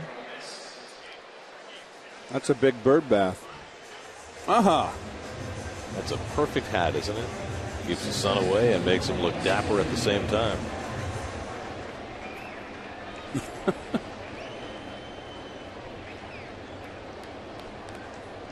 All around the big ballpark. Remember how big a Major League Stadium looked the first time you saw it as a kid? How big the field looked. The grass, especially in the outfield. And how big the players looked. And Ronnie Cedeno takes a strike as we go to the bottom of the fourth. Cedeno struck out his first time up. And that's how big it looks from center field. The first time you pop through the aisle and you see the stadium, and you're fortunate enough, like I was, when Stan Musial left his tickets and the Cardinals came to town, and I was like fifth row, and you see the players and the excitement.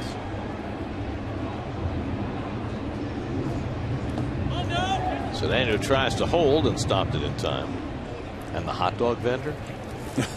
I mean, to me, that first time as a kid, seeing the hot dog vendor walking through the stands, it was like, wow, they bring it to you? Really? I always liked the guys with the souvenirs. There you go. That's your guy. Get the banner and get the pennant. I was never into that stuff. I was more into eating. I would pin them up on my bedroom wall. Well, that's what you've come to today. Right. And there was no chance when you were kids, Gary, to buy a uniform like you can today. Even if you could, who could afford it? Cedeno drives one into right center, and he's got a base hit. Kemp cuts it off deep. Cedeno will get to second easily with a leadoff double. So Ronnie Cedeno in the lineup today for the way he has hit left-handers this season. And he's got a leadoff double against Capuano as the Mets try and push that rock uphill again. He gets a fastball away and goes with it. And Kemp runs it down, and it's a little bit of nonchalance there. I don't think he had a chance to throw out Cedeno, but no sense of urgency after he made that play. Well, now Mike Nickius, the batter, the number 8 hitter, and Jeremy Hefner is out on deck to bat for himself, and there's nobody up in the Mets bullpen. So that will have an impact on the way Nickius is asked, and he tries to dump one into left, and it falls in front of Abreu for a base hit. Abreu, who is very defensively challenged at this point in his career, did not play that ball well at all, and Nickius winds up with a base hit. Well, Dodgers defensively are lacking, I should say, and that's Abreu. He's never was one that liked to go up against the wall. I think he might have tried to dive for this ball. He just pulls up and keeps it in front. And fortunate to do that.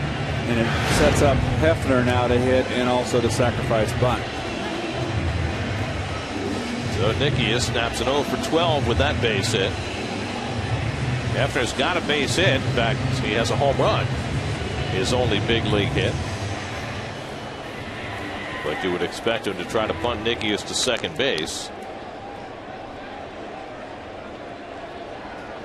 And the Dodgers play for the bunt.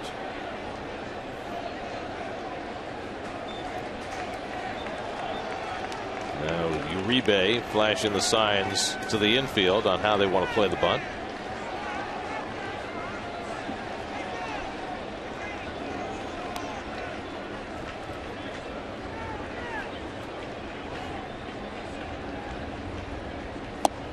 Hefner takes it inside for ball 1. I mean, your intent here is simply to bunt Nickius to second base. But if you make the third baseman handle the ball and you're the runner at third base, you can creep right behind him. If the Uribe charges, there's no one to cover third base. Shortstop's got to cover second. First baseman comes over to first. Second baseman comes over to first. You can just follow Uribe in, which is exactly what Cedeno's doing. But Hefner pushes it the other way, and Capuano makes the play, and Cedeno has to hold. So it's a sacrifice for Hefner. 1-4, moving Nickius to second base, and now the Mets have 2 in scoring position for the top of the batting order. So Hefner gets it done.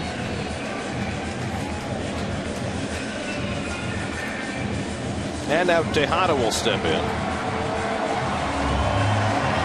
Ruben is 1 for 2. He's singled to left and scored a run in the 3rd inning. Mets were down 4-0. Got 2 in the bottom of the 3rd. The Dodgers got one back at the top of the 4th. And now Capuano again trying to protect a 3-run lead. But the Mets have 2 in scoring position and 1 out.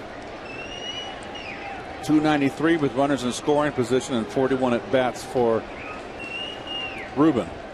Dodgers have the infield back with the exception of Uribe at 3rd, so they'll happily concede a run on a ground ball. And Tejada punches one foul. 0-1.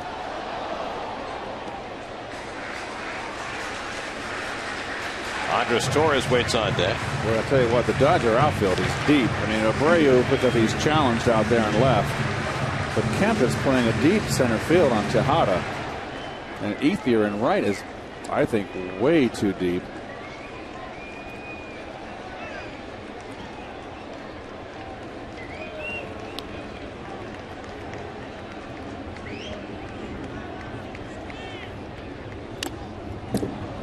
Capuano quickly ahead on Tejada, 0-2. He's been awfully good at getting that runner in from 3rd. He and David Wright have both been outstanding at that, but the Mets as a team are just at 50%. See that league average, 51%? That used to be a whole lot higher. A lot more strikeouts? Used to be more like 59% if you go back 10 or 15 years.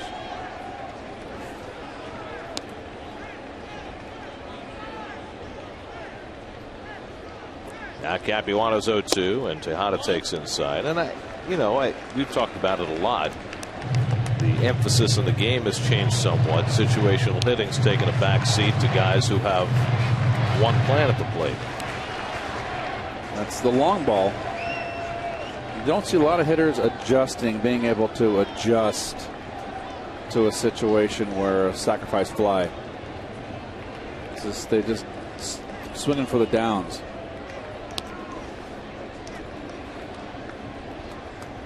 Now the 1-2 to Tejada. And he pops one up in foul ground. Over comes Loney to the railing. And he can't get it. Get that railing hard. And he did. And that's a pause to catch his breath.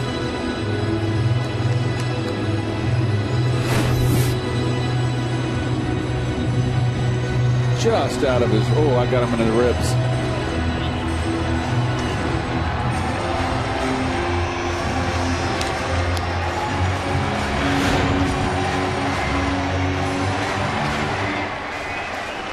Railings for those corner infielders to deal with than there used to be. Used to be your biggest fear was to fall into the dugout because there were no fences in front of the dugouts. Tejada hanging tough with 2 strikes. One of the best 2-strike hitters in baseball. And Capuano comes well upstairs, 2-2. All fastballs to Ruben as a bat. You're pounding him in. Capuano's pitch count beginning to rise. This is now the 3rd time through the batting order, and both last year as a Met and this year as a Dodger, the 3rd time through has been a difficult proposition for Capuano. 2 in scoring position for Tejada. And Ruben goes down on the breaking ball for the 2nd out. So Capuano picks up his 7th strikeout, and Tejada can't get the run in. Well, it was set up with all the fastballs, 5-6 straight fastballs, and then the changeup got Ruben fishing. So now 2 out, and it's left to Andres Torres. Torres has been up twice tonight and struck out both times. Capuano 7 strikeouts in 3 2/3. He had a 12 strikeout game earlier this season.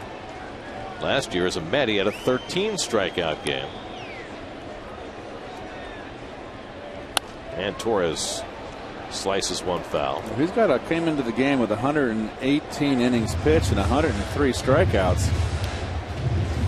So you add that, you got 110 now in That's on a pace for 200 strikeouts if he can get up there, if he can make his 33 starts.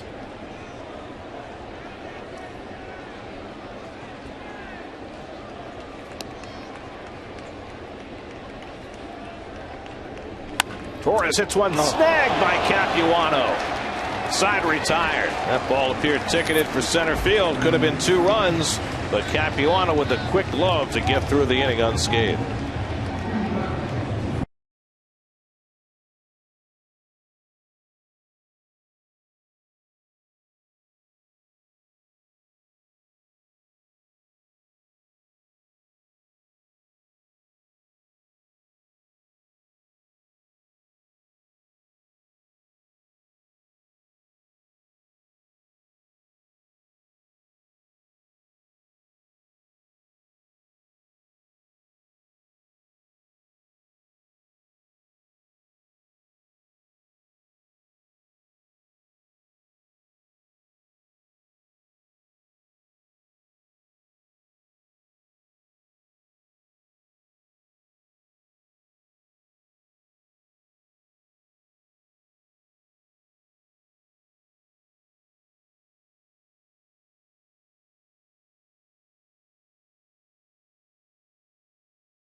One more game in this Dodgers series tomorrow afternoon here on Pix 11. Back on SNY Monday night for the start of the series with the Nationals. 2 night games and a day game against Washington. Then the Mets head west as they go to Arizona for 4 games, to San Francisco for 4, and to San Diego for 3 on that upcoming 11-game Western swing. 5th inning brought to you by Ford. Check out the best-selling vehicles with the best values in America. Visit your Tri-State Ford dealers today. James Loney leads off in the 5th inning for the Dodgers. Let's see. Between Miguel Batista and Jeremy Hefner, Met pitchers have thrown 108 pitches in the first 4 innings. Well, also 6 hits and 4 walks. That's how you get to 108. That's right. And that's how you get 5 runs on the board. Here's an oddity for you as Juan Uribe waits on deck with Luis Cruz behind him. Last night, Santana started, went 3 innings, was pinch hit 4 before he could take a turn at bat. Today, Miguel Batista goes 3 innings, got pinch hit 4 before he could take a turn at bat. Ground ball to the right side, and Davis will play it himself to retire Loney 1 out.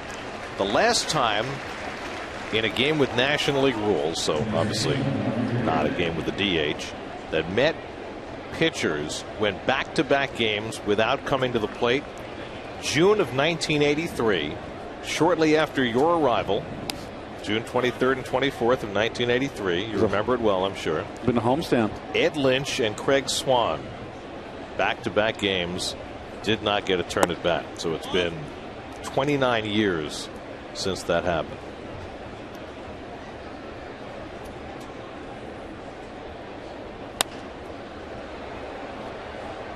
That was not a fun year, 83. That's when Bamberger was the manager, started the season, quit. Frank Howard came in and took over the remainder of the season. George Bamberger, of course, was a tremendous pitching coach with Baltimore and Milwaukee. Pitching coach under Earl Weaver. With Earl Weaver, I should say. Big Hondo was Seaver was on the team. It was Tom's last year, I believe. Before they lost him in that odd drafting thing after the '83 season.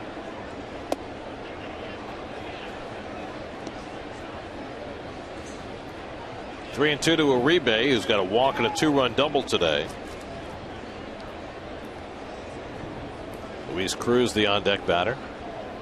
And Hefner with a 3-2. And Uribe walks for the second time today. Who had that in the pool? Second walk given up by Hefner, and that's 5 today for Met pitching. So Hefner, who had walked only 2 batters in 30 innings in the big leagues, has walked 2 in an inning and a third today. 1 out and 1 on for Cruz, who singled up the middle to drive in a run in the third.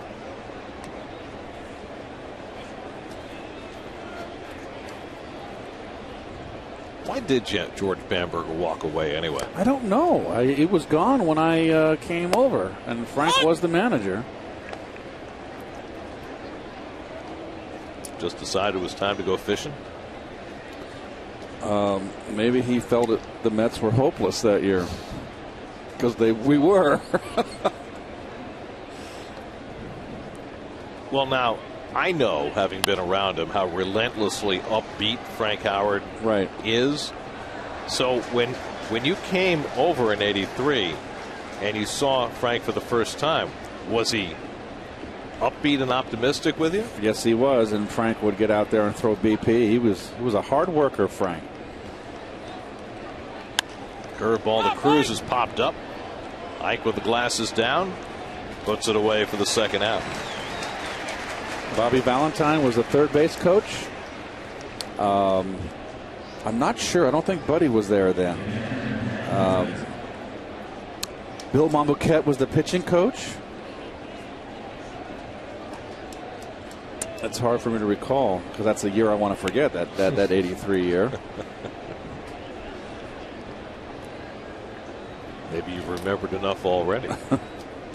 Here's Matt Trainer with 2 out and a runner at first. And that curveball sits high. Mike Torres was on that team. Seaver, of course. Swanee, Lynchy, Gardenhire.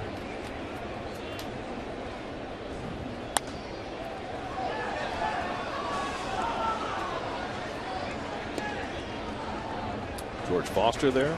Of course, George was there, yeah. He was our left fielder. Hubie Brooks was still there. Hubie was there, hubcap, we used to call him. Of course, he was a big part of that trade for Gary Carter after the '84 season. Here's the 1-1. And Trainer fouls him back 1-2. It was a team that I remembered. It was a culture shock when I came over from St. Louis. From a St. Louis team that was so tight and together and did everything together to a team that was just, you only saw it was at the ballpark. Everybody scattered after a game. It was stunning. Stark. 25 cabs. No one on the team bus after the game. I was just, I'll never forget it. Oh boy, this smells of a loser. The Stems. Well, the Mets at that time were just coming out of the darkest period in their history. Yep. I mean, from the time that Seaver was traded in 1977 until you guys turned it around in 1984, that was a very difficult 3/4 of a decade. It sure was. It was the DeRoulets were the owners then, and well, the ownership transferred, of course, in to the 1980. Wilpons in Doubleday. But it took a while to rebuild. 2-2, and that's low, and a full count to Trainer.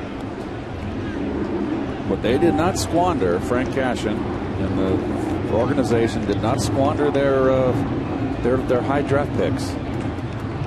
They made some great trades. They sure did. Nurtured their young pitchers. Frank Cashin did a great job rebuilding that organization. The Mets.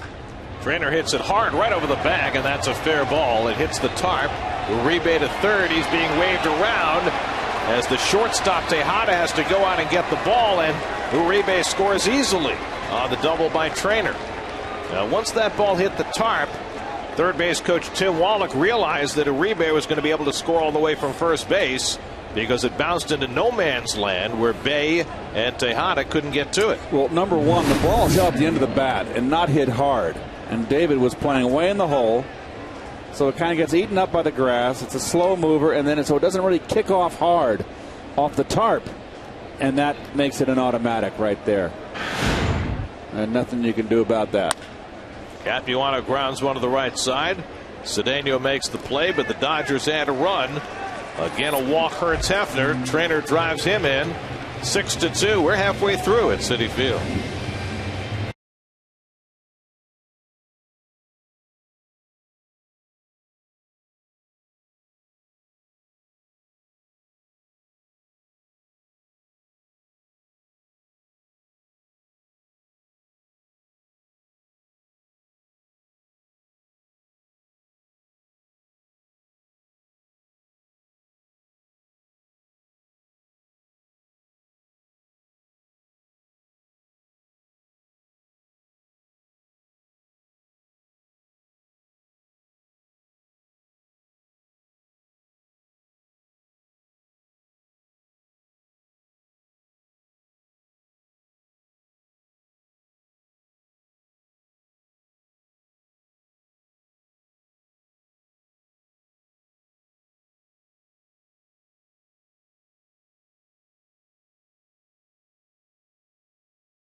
We go to the bottom of the 5th inning. Mets now down 6-2, which is where they embarked from last night.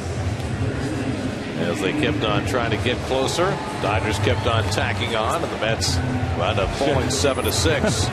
Chris Capuano bidding for his 10th win of the year. Will face the heart of the Mets batting order in the bottom of the 5th. All 6 Dodger runs with 2 outs. Coming with 2 outs. Capuano going for his 10th win of the season for the Dodgers. Well, the Mets had 1st and 3rd and nobody out in the 4th inning and could not score. Capuano helping himself with a quick stab of a grounder that appeared headed toward the middle. That might have played it a pair. David Wright leads off in the home 5th. He's walked and fouled out to the catcher 0 for 1. Wright, Hairston, and Bay coming up in the bottom of the 5th. Each team with 7 hits today. And Wright takes inside for ball 1. I like David's stance. I like the way he's slightly crouched. Just ready to hit. Not bent over at the waist. Just looks like he's. Flies one to deep right, and despite getting turned around, Ethier locates it for the first out.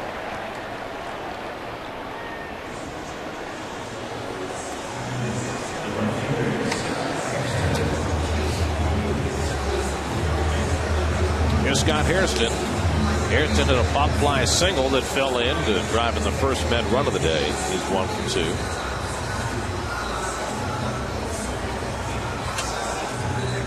Chris Capuano, his first start back at Citi Field after winning 11 games as a Met last year. Trying to beat the Mets for the first time ever in his 7th career start against New York. 0-5, including a loss a couple of weeks ago at Dodger Stadium. And Hairston lifts one out to left.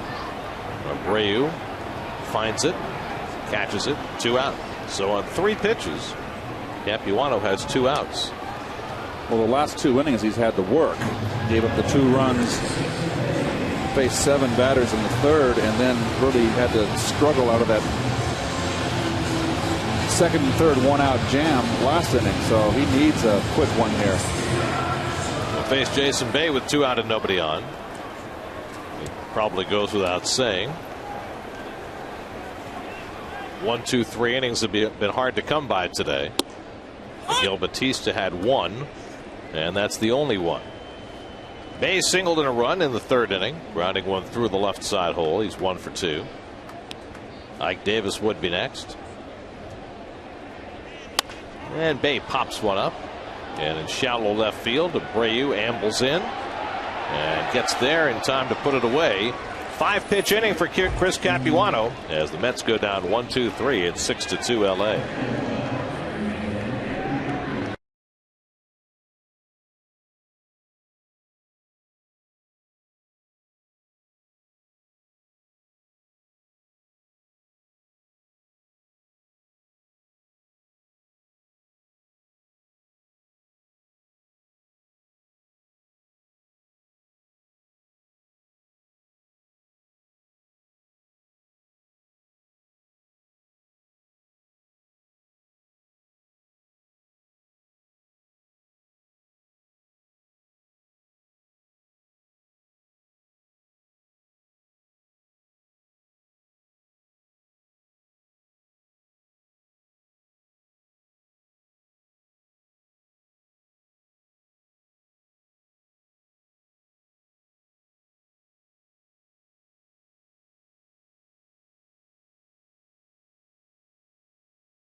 Drive base hit.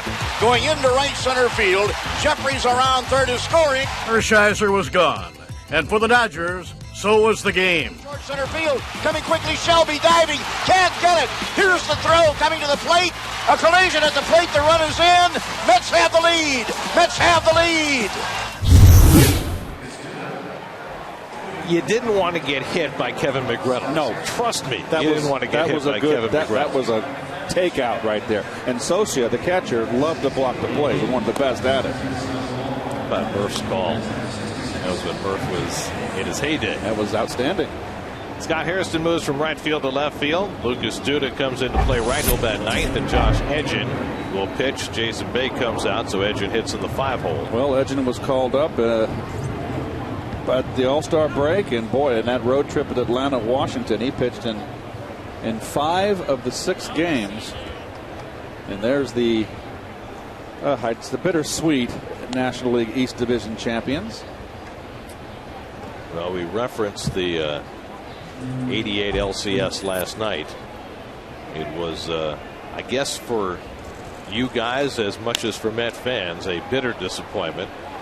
As Abreu hits one down the line, and Hairston now on the other corner watches it sail out of play. Anytime you win 100 games and you get beat by a Dodger team, which really had Dodger team went on to win the World Champions. They beat the Oakland A's, and they swept them, I believe, if I remember correctly, and really stuck it to them. The pitching just overpowered the Big Bash brothers there, and McGuire and the other big power hitter, Canseco. Well, of course, they got the stunning home run from Kirk Gibson in Game 1 against Eckersley, and that set the tone for that series, which they won in 5 games. And that was a 5-gamer. I'm thinking of the Cincinnati, when Cincinnati beat Oakland. 1990. Yeah, that was a surprising sweep. But I think the fact that you guys had beaten the Dodgers 10 out of 11 during the regular season, and that despite the fact that Gibson was his inspirational self and Hershiser had a year for the ages, I think you guys felt you were the better team going into that series. Well, we were the better team. They recall we lost Bobby O, our number 2, one of our top starters. We had lost him for the playoffs. And David Cohn's ill-advised article that really gave them something to hang their hats on. And Abreu tops one down to Davis. And he slaps the tag on him for the first out. But really, you got to give the Dodger pitching credit. They shut down a high-powered offense. But so many things can go one way or the other and turn a series.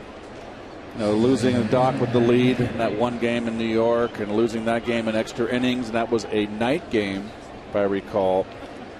And it went extra innings, and it was a damp day. It was drizzly, and then we had a day game the next day. Whoever was going to win that game, it was an early wake-up, really had the lift going into that next game. So what can you do? To me, the 87 year is much kind of really burns inside me more than 88. And the Dodgers were a good team, and 7-game series, anything can happen. But 87 was the year we should have been back to back. Adam Kennedy 1 for 2 and a walk, and a good slider by Edge in 1-1. Well, let me ask you this from a longer view then, since you're talking about those disappointments. I remember that in the early 90s, after you left and people were making their reassessments of what had happened during those 80s teams, when, from 84 on, you guys were, in the hunt every year. And the general assessment from the outside was that group had underachieved by winning only one World Series. Now, you guys are celebrated for having won that World Series in 1986. But when you step back, do you feel as though, as a group, you underachieved? I tell you what, I yes and no. I think that 87, like I said, at one point we lost all of our starting pitching. I felt that we would have won that year. Now, whether we would have gotten by in the playoffs, who knows? Or won the World Series, who knows? And then nothing would be said as a pop-up there. It's going to get out of play. And then we come back in 88. And we lose the division. Could we have been better? Okay, sure, yes. Were we a little bit undisciplined? Yes. But, I played for a lot of teams. I played 17 years at 17 separate teams. And a lot of guys, all the teams I played in, things are different today. Guys drank a lot of beer and after a game and stayed out late and got to the ballpark and played. So in that regard, there's a strike 3 right there for Edgin, who's throwing very good. We're getting off the point with Edgin here, who I think it's terrific stuff. But everybody talks about us being a bunch of carousers. It was no different than any of the teams I played in St. Louis. I do feel that the worst thing that happened to our team was the card games. And the card games were for big money. And my father always said he would never allow, he said, if you ever manage, never allow card games for money and big money. And latter part of the 80s,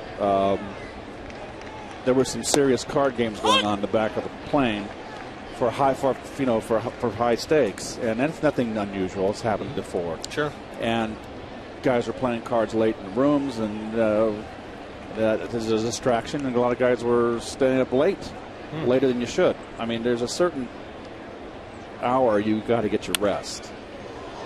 And I always knew that anything, it may sound, for a lot of people out there, it may sound strange, but if I stayed up after 3 o'clock, I wasn't going to be up in peak performance for the next day. So, you go out after a game, you can't go back to your hotel room. What are you going to do? Go watch TV? I mean, no, it's not going to happen. You're all geared up from a game, a night game, so you get something to eat, whatever.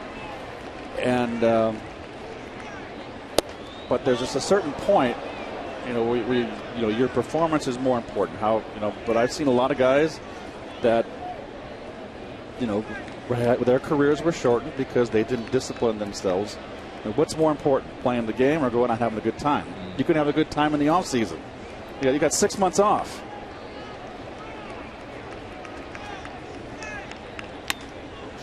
Little blue by Kemp, and that's going to fall for a base hit.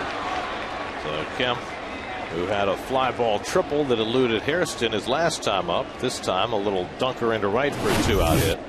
I think that's a very interesting perspective, because I don't think a lot of people would think of it in those terms, that, yeah, the drinking was that, but the card games were more of a detriment to a team's success. I think that would surprise a lot of people to hear that. Well, they go on in hotel rooms and on the road in someone's room, and I know they went on to like 5 in the morning sometimes. So I don't care who you are, you're not going to perform well staying up to 5 in the morning.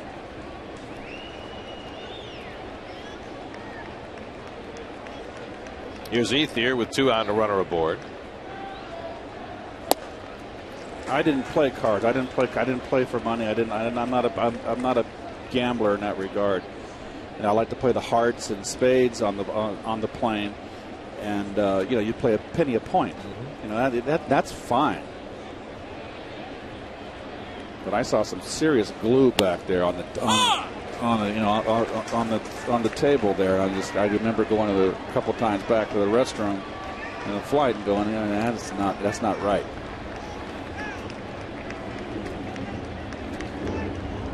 Did it present other problems other than guys staying up late? No, we didn't have any Welchers, but you can get Welchers, and that's big problems. Edgin takes care of Ethier to end the inning. 2 strikeouts for Josh Edgin in that 6th. Still 6-2 LA.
Comes into left field for defense.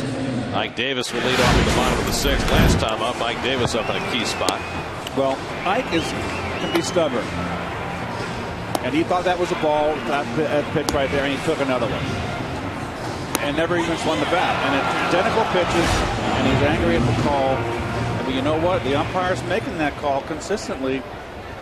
You got to swing the bat, and that's really, if Ike's going up the middle, that's down on the zone, that's where that should be a happy area for him.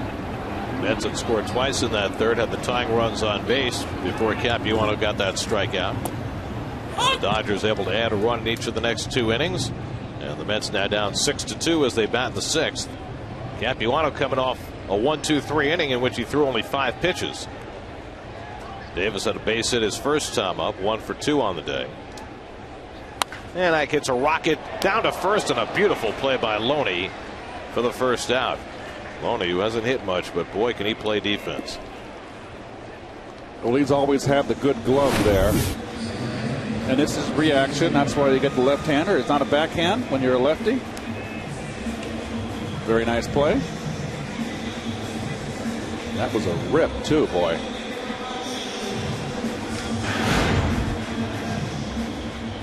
So 6 in a row retired by Capuano, and now Ronnie Cedeno, who doubled to right center his last time up. Cedeno 1 for 2 on the day. The Dodgers 6 runs, 8 hits. The Mets 2 runs and 7 hits. Mets have lost 7 of their last 8 games and try to avoid falling back to the 500 mark today. And Cedeno hits it in the air to deep left field. Back goes Gwynn looking up, and it's out of here. Ronnie Cedeno with his second home run of the year. Cedeno gets a hold of one against Capuano to cut the Dodger lead to 6-3. So Terry Collins put Ronnie in the lineup because he's hit well against lefties this year, and he's responded with a double and a home run. Well, his last time up, he got the double, if you recall, Gary, and the change up out of the outside corner to opposite field. Capuano comes back inside, and boy, he just turns.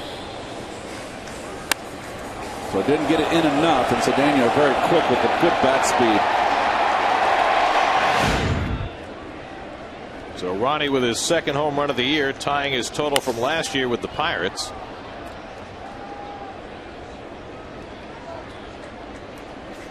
So it's now a 6-3 Dodger lead. Mike Nickius singled in front of an on-rushing Abreu in the fourth inning. Lucas Duda's batting ninth in the order. Duda is on deck. Capuano trying to get through the sixth inning, which, if you'll remember his season last year, was always a very troubling inning for him as a Met.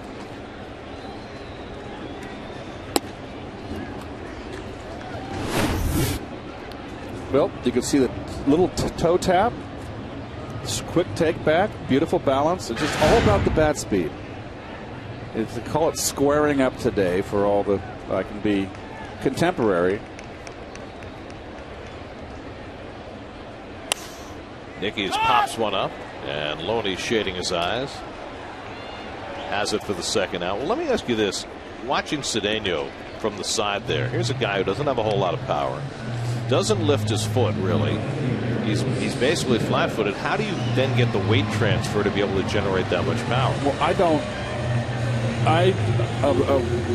I'm of the camp where you've got to get a little motion back and to generate power going forward. The guys today, they work out and they're so strong on their upper bodies. There's a lot of upper body hitting today, and that's why I think there's more strikeouts, because there's not a lot of, you don't use their legs, become very robotic and rely on their strength of the upper body. So, but it's like anything else. It's all bat speed and how strong you are on your wrists and your hands. Duda batting for the first time. Game in a double switch, takes a strike. And it's funny because, you know, when we were growing up and they tried to teach us how to hit, and some of us learned like you and some of us didn't. Yes. It was all about, you know, about weight transfer. It was all about using your legs to help swing. And now it seems like it's changed. And then you always, when you take your stride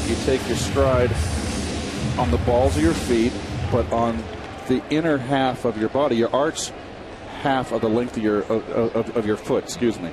So that prevents you from lunging.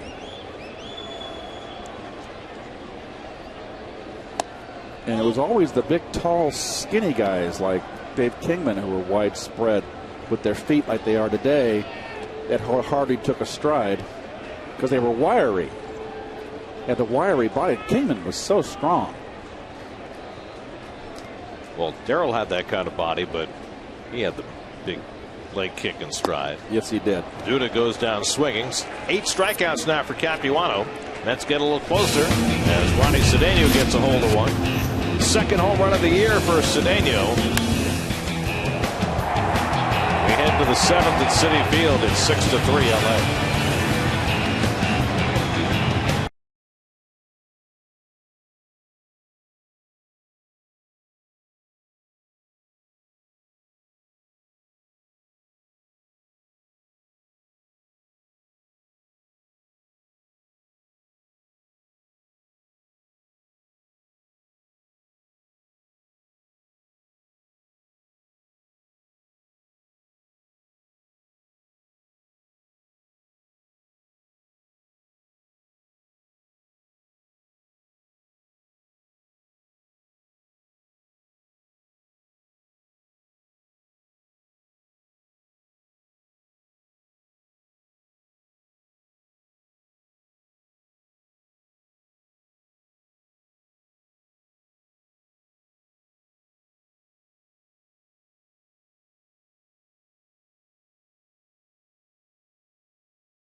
Batista got the start. Hefner and Edgin in there now as they try to come back on Chris Capuano and the Dodgers. And Josh Edgin had a nice little inning, starting to settle in for the New York Mets. And, you know, interesting, when he came up and got called up, first guy that sat with him was Tim Burdack, as you'd expect, the lefty thing, but also the veteran and the rookie thing. And I talked to both guys, and I asked just the point of the relationship and what you're looking for there. And Brett, I said, look, you know, when I came up, I had guys do it for me. And it's, you know, there's no rule book. There's no, in terms of guide on how to conduct yourself and what to prepare for, things like that. So really it's about that. And, you know, I talked to Edge and I said, what do you look to gain from those conversations? And he said, you know, I'm a different pitcher than him. Yeah, we're both lefties, but I think we're different. But philosophically, there are things that he says that certainly apply to me. And I just try to take any of those things and try to apply it to my game. Anything is helpful. Guys? I would think as a young player, what you're trying to get, you may not know. You know what I mean? You don't know what you don't know. As Loney flies one foul. It can be anything from, you know, from the actual mechanics of pitching, a certain grip with a breaking ball, or it could be preparation. Anything you can pick up from the veterans. You've got to be a sponge when you're a young kid coming up. You've got to absorb all the information that you can. James Loney leading off in the 7th against Edgin, and the slider misses inside. You know, Keith, the one thing that Burdack told me is he said, you know, if I had to summarize one main message to Josh, and as you said, there's a number of things they discussed, but he said, you know, I told them that you have the advantage here, you know, because they haven't seen you. He said, yeah, you're a rookie, you're coming in, it's, you know, it's a nervous thing, but they have not seen you. Use that to your advantage. I agree with you, Kevin, and it's a double-edged sword. Because you don't know the hitters. Strike 3 call, got him looking at a slider. 3 strikeouts in relief now for Edgin. Well, this young man is a lot like Randy Myers. Throws hard, big country hardballer with a hard slider. Well, this is what we saw from Edgin in spring training this year, and he really opened a lot of eyes. A guy who began spring training in minor league camp, was not even a spring training invitee, but was brought over a couple of weeks into camp and pitched wonderfully during March. Had an up and down beginning to his season in Binghamton and in AAA at Buffalo, but getting thrown into the fire here and started to make his mark. Uribe's been on base 3 times today with 2 walks and a 2-run double, and he takes the ball 2-0. Well, what impressed me with Edge in spring training was the location of his fastball, Gary, and he was able to hit the outside corner and the inside corner and keeping the ball down, and with the velocity he has, that's what impressed me most.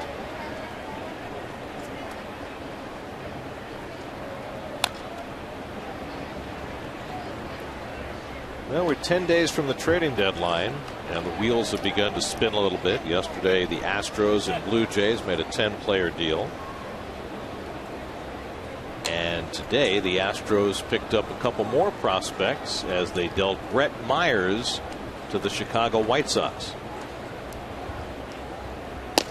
So the White Sox, who sit in first place in the American League Central, just a half game ahead of Detroit. They've been using a rookie Addison Reed to close, and now they've got the veteran Brett Myers to use in that role if Robin Ventura sees fit. That's a nice pickup for the White Sox. They've also got the hard-throwing lefty Matt Thornton to use at the end of games. Swing, and the mask gets knocked off Nikias's head. Wow, that was a shot. Well, you got a ball coming in 94 miles an hour, and then it gets foul tipped and picks up speed and hits you square. And all that padding on the mask doesn't do you any good. Oh, I got the side too, the side bar. Oh. Well, it's one of the reasons that Josh Tolley went to the hockey mask after suffering his concussion. He felt as though it provided him with more protection on foul tips just like that. Nicky is going with the traditional mask. And that one clearly stung.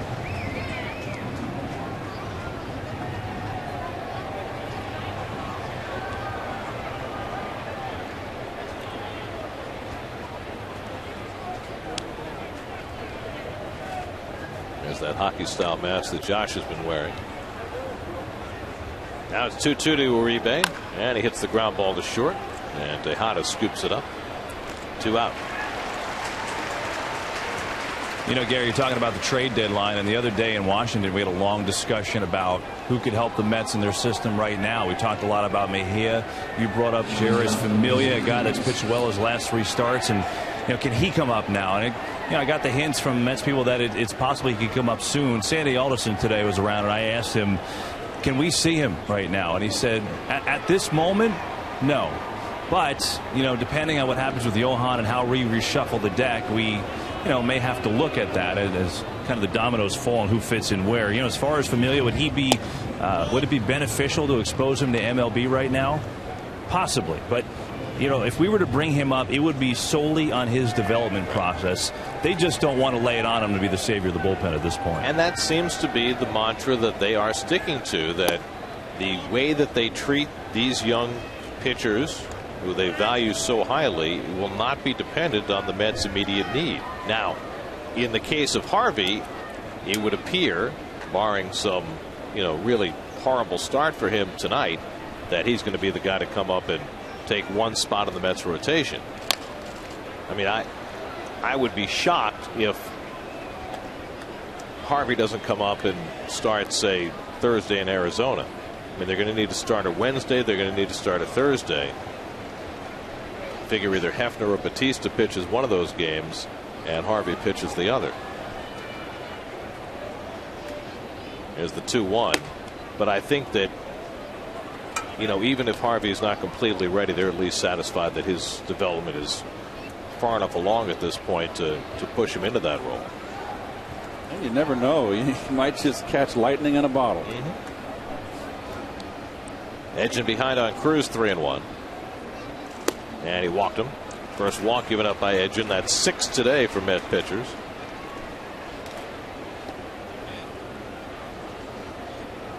And so Matt Trainer will get a turn at bat.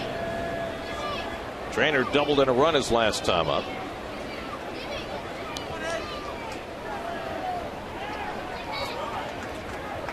Javi Guerra gets up in the Dodger bullpen.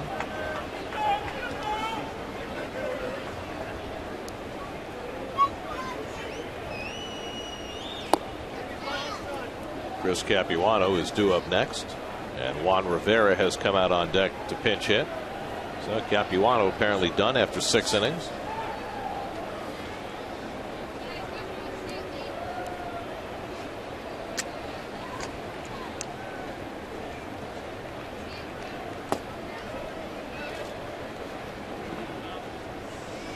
Now Edgin losing some command of the strike zone, falls behind 2-0.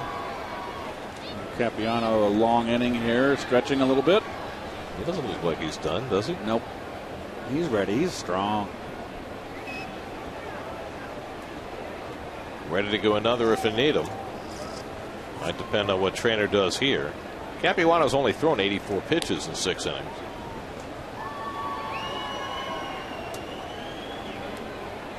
Now Edgin behind 2-0 on Matt Trainer.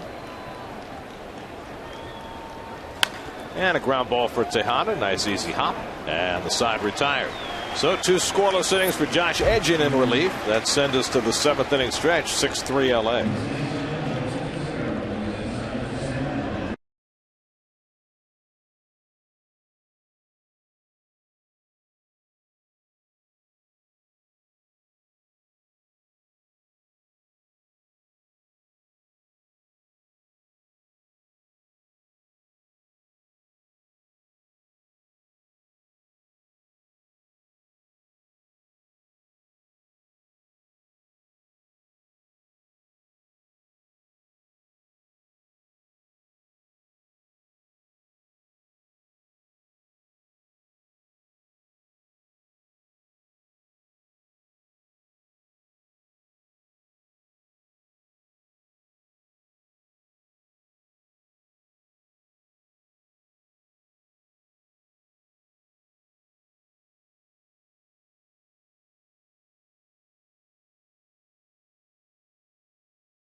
the official sponsor of Team USA, together every step of the way.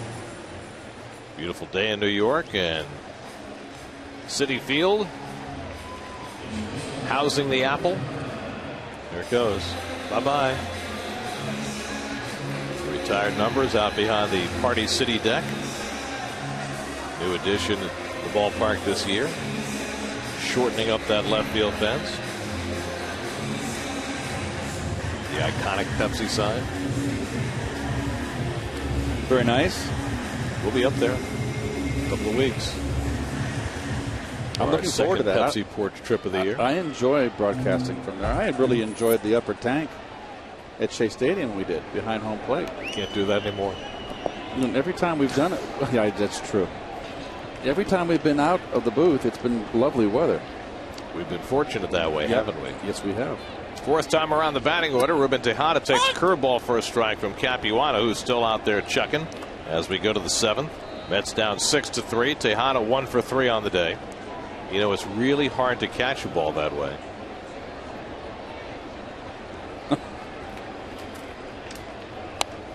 Off the end of the bat, a foul ball, and it's 0-2 to Ruben, with Torres in right to follow.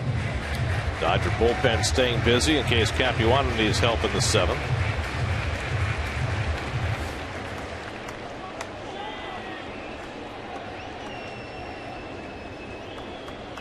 Capuano about to throw his 90th pitch of the afternoon. Nice day to pitch with all the hot weather we've had lately. Today, fall-like by those standards.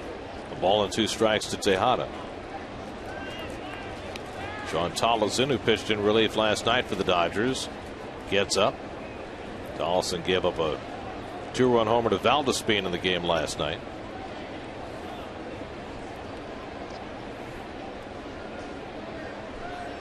Now the 1-2 to Tejada, and he gets him on the changeup as he foul tips it. It's held by Trainer. 1 away. 9 strikeouts now for Capuano. Here's your chance to win a fantastic at 50 Mets jersey. Just text Alfonso to 48593 to enter. Message and data rates may apply. Apropos to be texting Alfonso today. It is Edgardo Alfonso bobblehead day. Have you seen Fonzie's bobblehead? Yes, I have. Is it a nice likeness? Yes. Is it as good as your likeness on your bobblehead? As Torres bluffs the bunt, takes the ball. It's a little easier when you got the mustache. Let me see. We've got a Fonzie bobble. That's not bad. It's good. It's not bad. I think it's good. Looks a little more like Ronnie Cedeno than Edgardo Alfonso, but it's close. It needs a shave. What's going on here? Well, you said you had the mustache. Maybe Fonzie wanted one too. And this time Torres pushes the bunt foul, 1-1. Edgardo Alfonso is a vastly underrated player during his day, but what a winning player he was. Yes, he was. And really kind of a guiding influence of that infield. He was so calm. You had Olerud over there, Fonzie, Ordonez, Ventura, and Robin. Well, the thing about Alfonso is he came up through the minor leagues as a shortstop. Then when he got to the big leagues, played mostly third base. The Mets had Robbie Alomar at second later on. The problem with that team was the infield was outstanding. It was the outfield that was troublesome. Golfed in the air down the right field line, slicing away from Ethier, and it's a foul ball. I think Bobby Valentine got the most out of that team. He had a good pitching staff, let's face it. I mean, the pitching was big. He had a good bullpen, good rotation. A lot relied on the infielders and your catcher, of course. Yeah, the catcher could hit a little bit. Slightly. But it was a group of role players. There's no question about it. I mean, really, the 2 years they went to the postseason in '99 and 2000, you basically had, well, in '99 you had Piazza and Olerud and Alfonso, and that was basically your offense. And then the next year, it was just Piazza and Alfonso because Olerud was gone. Uribe throws out Torres for the second out. It's that infield cover of Sports Illustrated. That infield in 1999 made 20 errors the entire year. 20 in 162 games. The whole team made only 68 errors that year.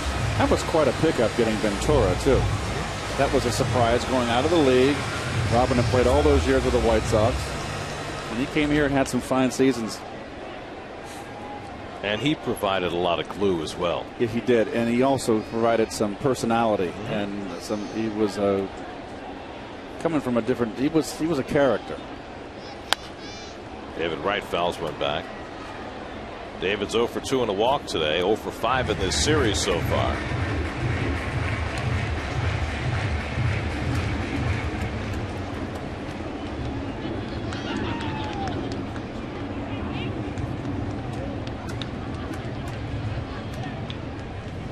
Capuano trying to get through 7. And Wright pops one up in foul ground.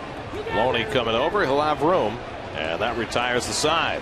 So Capuano sets the Mets down 1-2-3. We've played 7 now at Citi Field. It's the Dodgers with a 6-3 lead.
First popped out of the Mets dugout at Shea Stadium for his major league debut. David Wright went 0 for 4 in his first game against the Expos that day. Doesn't look like he's aged too much. No, really, he's still got a baby face, doesn't he? Now in his 9th big league season. Wearing a little more stubble these days. That's about the only difference. Tim Burdack is on to pitch for the Mets in the top of the 8th. Well, Burdack had a scoreless 8th in yesterday's game. And he's got a left-handed compadre out there in the bullpen. Very nice performance by Josh Edgin today in relief. Went 2 scoreless innings, allowed a walk and a hit, struck out 3. Juan Rivera will be the pinch hitter for Chris Capuano. So Capuano comes out after 7 good innings and a chance for his 10th win of the year. Rivera, who started at first base last night and went 1 for 5. Oh, Oregon Duck baseball. What? That'll make our. I wonder who in our truck would our director show an Oregon Ducks shirt. Could it be the infamous Mr. Barr?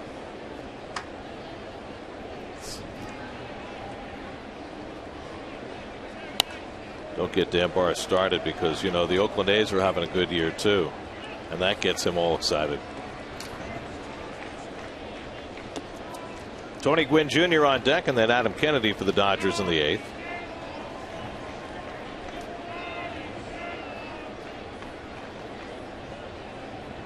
Burdick, the fourth Met pitcher of the afternoon. Miguel Batista started, lasted just 3 innings.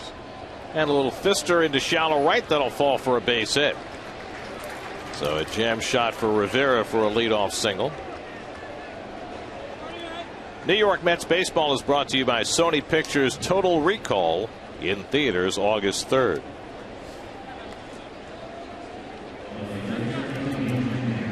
The Dodgers have their 9th hit of the afternoon. And now Tony Gwynn Jr. will come up for the first time. Came on for defense after Bobby Abreu went 0 for 4. Boy, Met outfield real shallow. David Wright in at the corner, a potential bunt. Gwynn came off the bench last night, had a double in 2 trips, and he takes a strike from Burdick. And he has been their big pinch hitter this year. 7 for 15 off the bench with 5 RBIs. Another left-hand hitter, Adam Kennedy, on deck. Burdick struck Gwynn out last night. And Nikias knocks that breaking ball down. 1-1.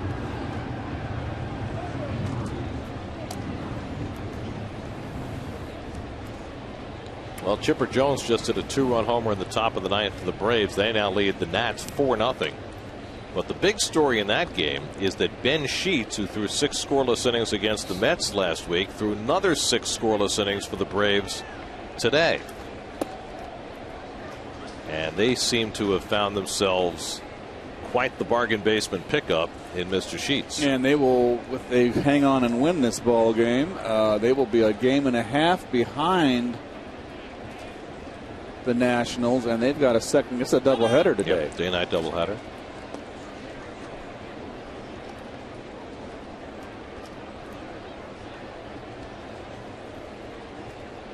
It's funny because pitching was such a strength of the Braves last year. This year they've had to scramble a little bit. They just got Johnny Venters back from the disabled list today. Sheets has done a terrific job these first 2 starts coming off the scrap heap. And with their offense clicking the way it has, all of a sudden the Braves look very formidable.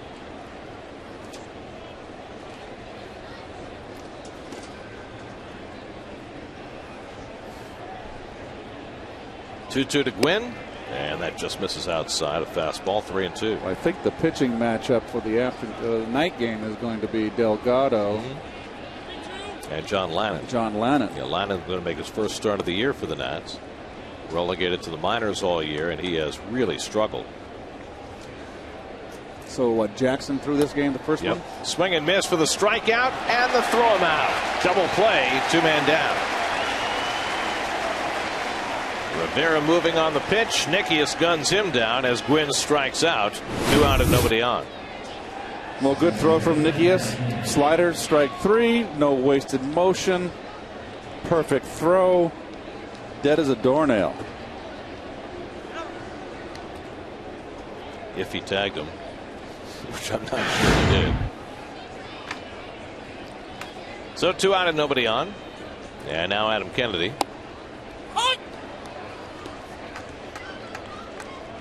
Why a doornail? I don't know. It's just it's an old term. It's a very old term. First of all, have you ever been around a doornail? No. Perhaps there are some lively ones. But there could have been so many other things you could have chosen. But it's got a nice ring to it, doesn't it? Yes, it does. Strike 3 call. Back-to-back strikeouts for Burdick. And that gets him through the top of the 8th. Mets come up at the bottom of the 8th, down 6-3.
York State. Chris Capuano in his return to Citi Field, having himself a fine day.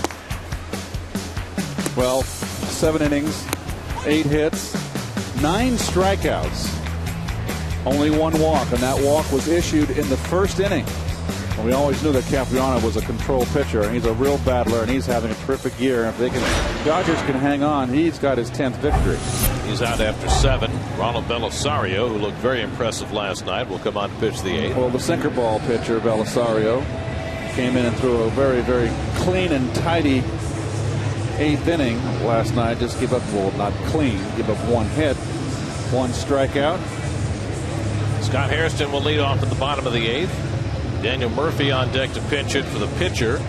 And then Ike Davis here in the 8th inning as the Mets try to fight back. They've been down from the outset for the 2nd straight day. For the 2nd straight game, the Mets starter lasted only 3 innings. Santana last night, Batista today. Last night the Dodgers had to ask their bullpen to pitch 4 innings and they gave up 3 runs. Here only asked to get 6 outs. And Belisario pours one over for a strike, and it's 0-2. Hairston's 1 for 3 today, singled and a run. Back in the 3rd. There's Murphy on deck to bat for Burdack, and Davis behind him.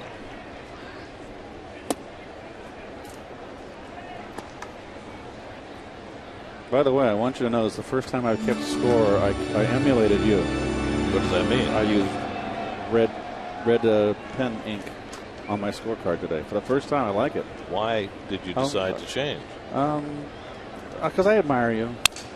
Broken bat liner, base hit for Hairston. I'm honored. And humbled. So Hairston has his 2nd hit of the game. Well, he gets jammed here, took 2 fastballs, and gets a hard sinker in, and you know what? You take a swing at it and a rip like that, and you're strong enough to muscle out into the outfield for a base hit. So now Daniel Murphy will bat for the pitcher. Murphy had a big game last night, going 4 for 5, his 3rd 4-hit game of the year. And all 4 of his hits last night went to left field. Well, let's see if they pitch him a little differently today. And he pitched him away, and Daniel just kept on going with it. You got a sinker ball pitcher. It's a good matchup for Murph.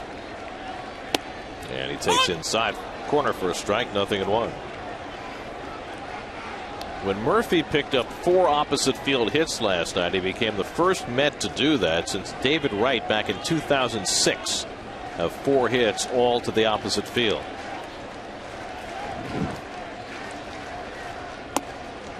Belisario works him off the plate, a ball and a strike.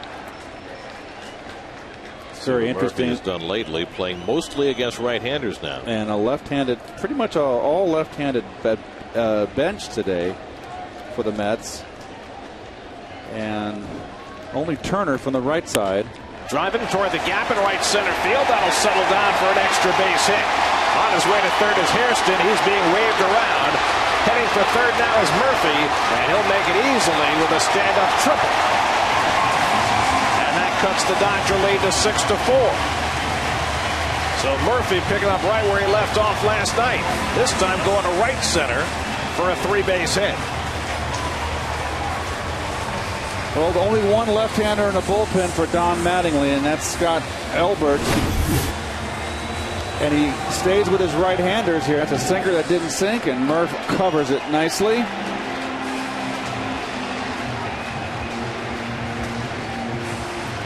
Split the gap perfectly. Murphy winds up with his 3rd triple of the year. Hustling all the way and thinking 3 right out of the box. That gets the tying run to the plate with nobody out. Ike Davis, the batter. Ike is 1 for 3 today. And he breaks his bat and lines out to shortstop for the 1st out. 2nd broken bat of the inning. Hairston able to get it over the head of the shortstop, Cruz. Davis not quite so fortunate.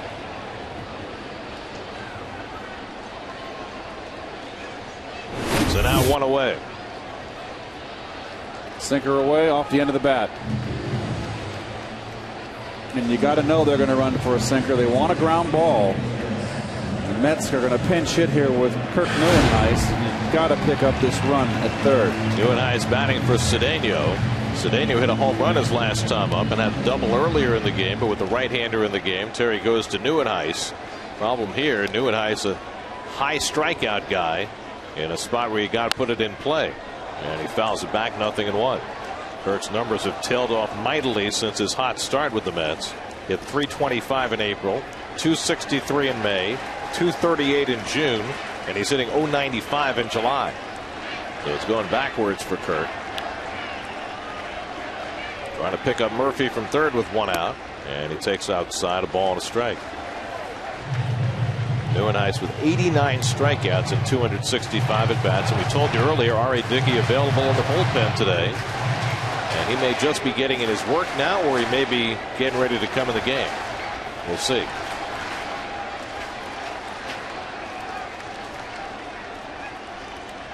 And Neuenhuis hits it on the ground. That'll get the run in. Cruz makes the play to first in time. Murphy scores, and now it's a one-run game. 6-5.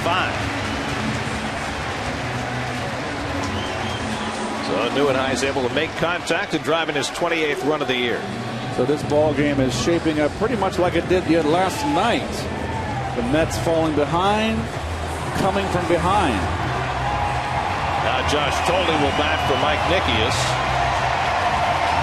Get another left-handed bat in there against Belisario.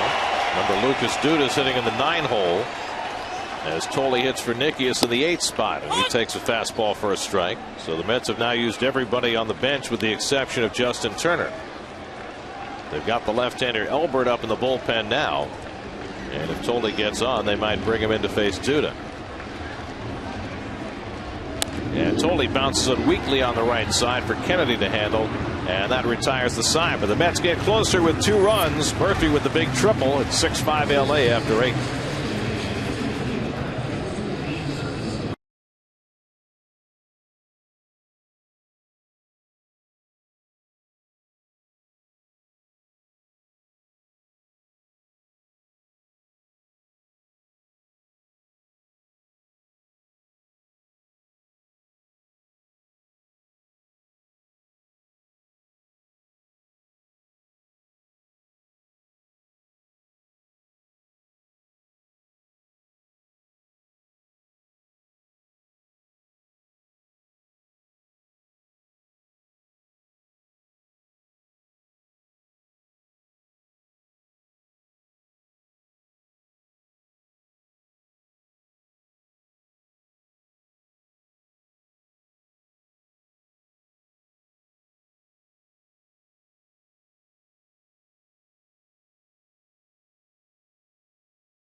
Everything due AC. Only one other game early in the National League today. And the Braves' first end of a day-night doubleheader behind Ben Sheets leading the Nats 4-0 in the ninth. They'll play another tonight. Giants and Phillies just getting started after Tim Lincecum beat the Phils last night. And there is the rest of the schedule tonight. Cincinnati with a half-game lead over Pittsburgh in the Central. The Giants 2.5 up on the Dodgers in the West. Josh Tolley stays in the game behind the plate. Daniel Murphy will stay in the game at second base. And in relief for the first time this season, R.A. Dickey will get an inning here in the top of the ninth. Don't touch that dial. You're not seeing things. That is R.A. there. His 20th appearance now. And as Gary said, his first relief appearance. Had a relief appearance last year against the Braves, Gary? Had one last year. That was April 17th of last season. Worked an inning, allowed no runs in one hit. He also had one relief outing in his first year with the Mets in 2010. Dickey's scheduled to make his next start Tuesday night against Washington, so this was going to be his throw day. So the Mets will get an inning of relief out of him against the heart of the Dodger batting order. Matt Kemp takes a knuckleball for a strike. And the crowd all of a sudden getting energized at the appearance of Dickey. R.A. pitched day before yesterday in Washington. Ground ball hit to second base, and down to a knee is Murphy to play it. And Kemp retired one out. You know, in addition to getting an inning of work here, you know, if the Mets were able to pull this game out in the bottom of the ninth, they could get Dickey a victory. He's won 11 straight, and he's 13-1 on the year. And remember the year that Dizzy Dean won 30 games. He had a win in relief in there, I believe. Not sure Dickey's going for 30 this year, No. but he'd be awfully happy with 20. Wouldn't he? 25 at the most. Well, Dickey's done just about everything this year. Now pitching in relief for the first time this season. Andre Ethier takes a hack at the knuckleball, 0-1. Ethier 1 for 3 and a walk today, struck out his last 2 at bats. Mets got 2 innings in relief from Jeremy Hefner. He gave up a couple of runs, and 2 scoreless innings from Josh Edgin in back of Batista. And a comebacker to Dickey. And quickly there are 2 outs. So he gets the 2 big hitters in the Dodger lineup. Howard Thompson and Greg Macher are looking out for the good guys. They're calling foul on all swindlers, con artists, and thieves. Help Me Howard and Greg Macher, weeknights at 5 and 10 on the Pix 11 News. James Loney will try his hand. Looking ahead to the bottom of the ninth, the Mets will have Duda, Tejada, and Torres due up, and if anybody gets on, David Wright. And they're going to be going up against Kensley Jansen, I'm sure. Jansen got the save last night in the opening game of the series.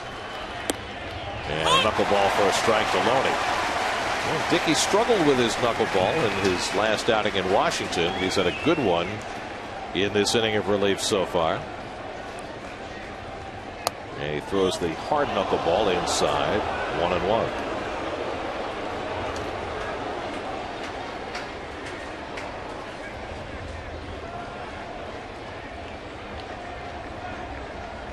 "19 starts under his belt this year. 2 balls and a strike. Took a loss in Atlanta on April the 18th, and he has been spotless since.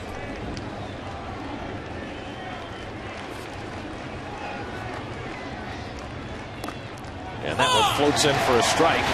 Totally couldn't catch it, but Loney couldn't do anything but take it.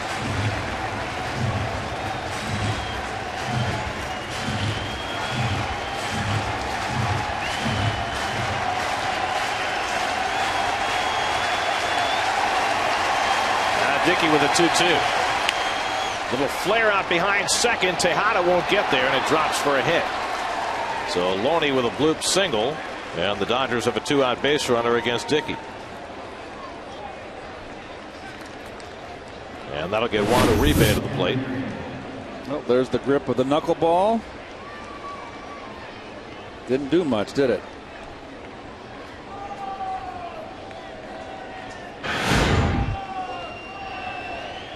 So now Uribe, who's had a good day, a 2-run double, a couple of walks. He's 1 for 2.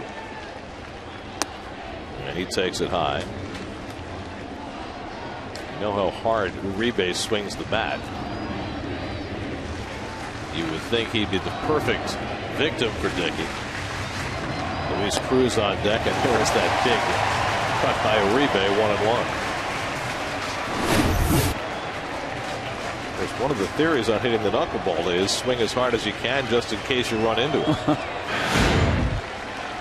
Uribe just 2 for 12 against Dickey, and he launches one to deep left field. Back goes Hairston to the track, right at the wall. It's out of here. A 2-run homer for Juan Uribe. Well, that swing hard thing worked. He swung as hard as he could, and he hits a 2-run homer to give the Dodgers a cushion. It's now 8-5. Well, Uribe coming into this game hitting 186 with only 1 home run, winds up having a big day, driving in 4 runs, a 2-run double in the third, and this big 2-run shot here. Knuckleball that did not do anything. And that's the insurance the Dodgers need. Neil Hairston just runs out of room. So Uribe, who had been 1 for his last 38 coming into the day, 2 walks, a 2-run double, and now a 2-run homer, leading the Dodger attack. Cruz grounds one down to right, and David throws him out to end the inning. But the Dodgers add insurance with Uribe's 2-run homer off R.A. Dickey in relief. We go to the bottom of the 9th. Mets down 8-5.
To you by Mazda. We believe if it's not worth driving, it's not worth building. Well, he gets a Dickey knuckleball that didn't do anything right down the middle around belt high, and he knew it. And that gives the Dodgers a big 3-run cushion going into the bottom of the 9th. So Uribe with his biggest day of the year. And in is Kensley Jansen, who got the save last night. That was his 17th save last night, and he is the second coming of Mariano Rivera with that cutter he throws. 24-year-old native of Curacao would love to have half the career that Rivera has. Well, by saying the second coming, I'm saying he's got that cutter like Mariano. Whether he can have the career that Mariano had is yet to be seen, but boy, was he impressive last night. So the Mets will try and push that rock up the hill again.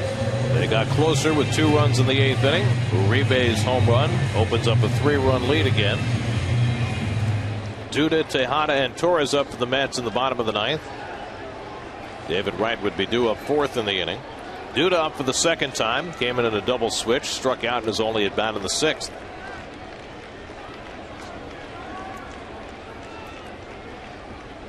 And Jansen cuts one over for a strike, 0-1. Ronald Belisario worked an inning in relief, gave up 2 runs, 2 hits after the starter Chris Capuano went 7. Capuano in line for his 10th win of the year.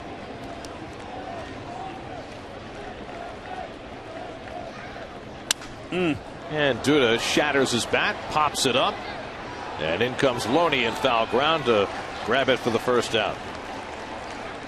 That was a cutter like Mariano's. Look at this bite. Oh, that has got some serious bite. They'll keep the bat companies in business. Firewood. 1 out and nobody on now. Ruben Tejada, who's 1 for 4 today.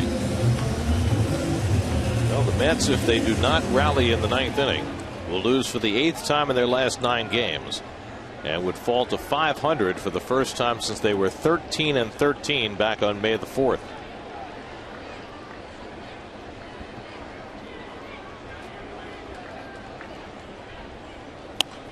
And Tejada attacks the first pitch and fouls it off, 0-1. And Jansen really, last night and again today, he really doesn't throw much else, does he? He could no. It's just like coming at you with that cutter, and he can throw it like Mariano. He can throw it inside corner, back up, outside corner too, also. So he commands both sides of the plate. Well, Rivera certainly has proven over the years that if it's good enough, you don't need anything else.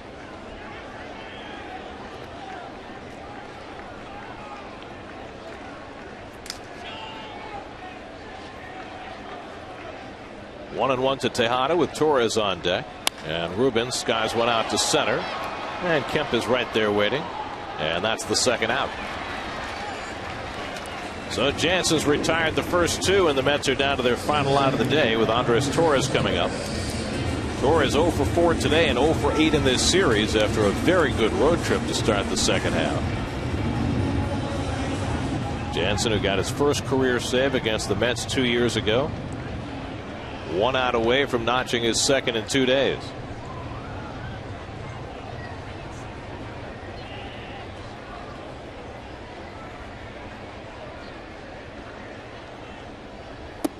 And Torres takes the cutter for ball 1. David Wright would be next if Torres can keep the game alive. Mets have scored 5 runs on 10 hits today, but not enough on a day when once again they got only 3 innings out of their starting pitcher. They had a guy who had been relieving start the game. They had a starter pitch the 9th inning. And so it is going for Terry Collins right now, without Dylan G and now without Johan Santana, with more moves coming. Mets, who were carried by starting pitching for the first half of the season, seeing it crumble before their eyes, and hoping that John Neese can get them back on the right track tomorrow afternoon.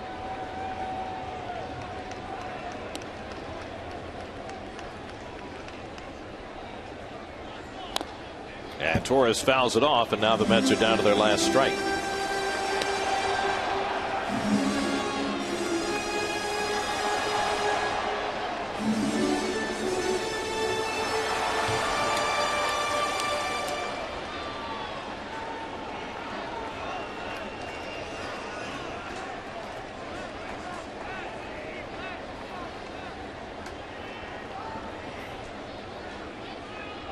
Jansen's 2-2, and it's upstairs and a full count to Torres. Andres trying to get on base any way he can and keep this thing alive for Wright.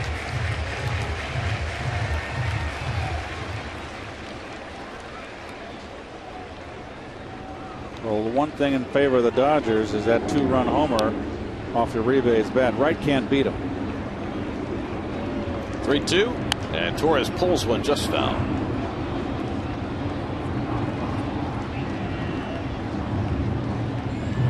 Uribe coming out of nowhere to have a huge day today. A double, a homer, 4 runs batted in. Responsible for half the Dodger runs today.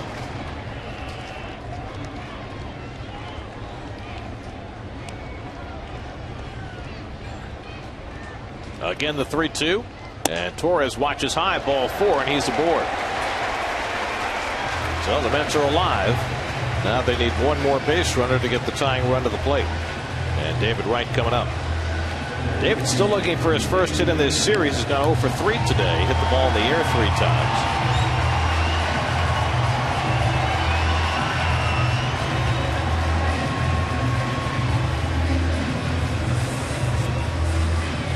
So if Wright can get on base, Scott Hairston could get up there as the tying run.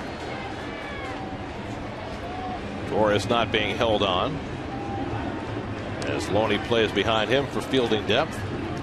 So he takes off, and Wright takes inside for ball 1. Torres goes to second on defensive indifference.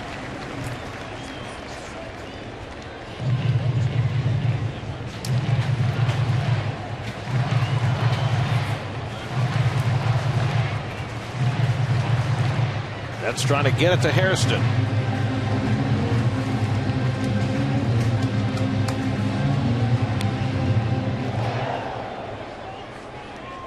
Jansen allowed one base runner last night, an infield hit by Valdespin before finishing the Mets off.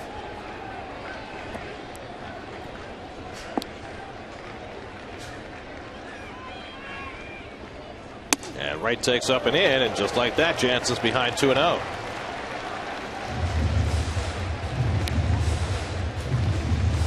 So after securing the first 2 outs in the inning, Jansen walked Torres. Now he's behind 2-0 on Wright. And at this point in the ball game, in the 9th inning, a walk's as good as a home run. Anything to get that tying run to bat. And it's low, ball 3. So Jansen gripping it a little tight. And you know David's going to take a pitch here. Been pretty impressive after a 2-0 count this year. He's been impressive in just about every count.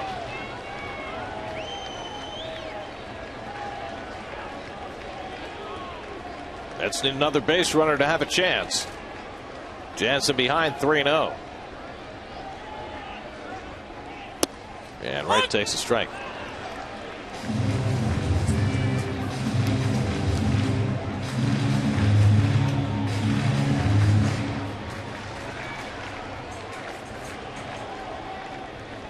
Kenley Jansen, a former minor league catcher,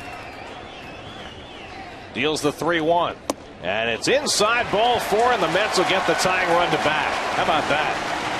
Back-to-back 2-out walks protecting a 3-run lead. And Jansen now has to face the power-hitting Hairston, the tying run at the plate. Hard to believe, isn't it? It really is. It's at a point in the game where if you throw the ball down the middle and give up a 2-run homer, it's the same as issuing a walk. I agree. Well, the sin was falling behind 3-0. You got to think that David was taking a strike. And that's going to get Rick Honeycutt out there to have a talk with Jansen, who's visibly upset with himself. So Jansen issuing a couple of walks after getting 2 outs. Scott Elbert gets up in the bullpen. You've got Hairston up and Murphy and Davis behind him.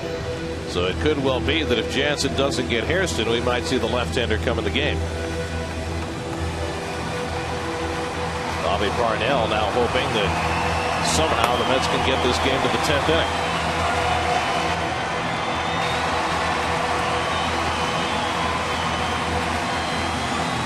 Hairston is 2 for 4 on the day. Scott hit a pop fly single to drive in a run in the 3rd, and then he broke his bat and singled leading off the 8th and came in on Murphy's triple. Scott with 12 home runs on the year, and the Mets could sure use a long ball from him right now.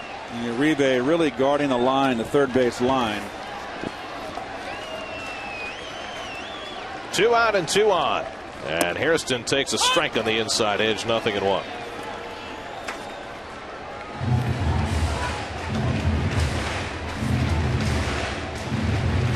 Jansen has given up 4 home runs this year in 45 innings of work.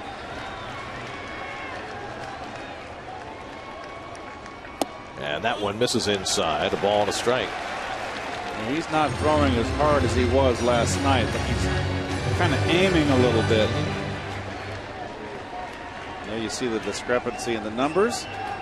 Not quite as potent against right-handers, but he's been getting more and more at-bats lately against right-hand pitching. Now it's 2-1.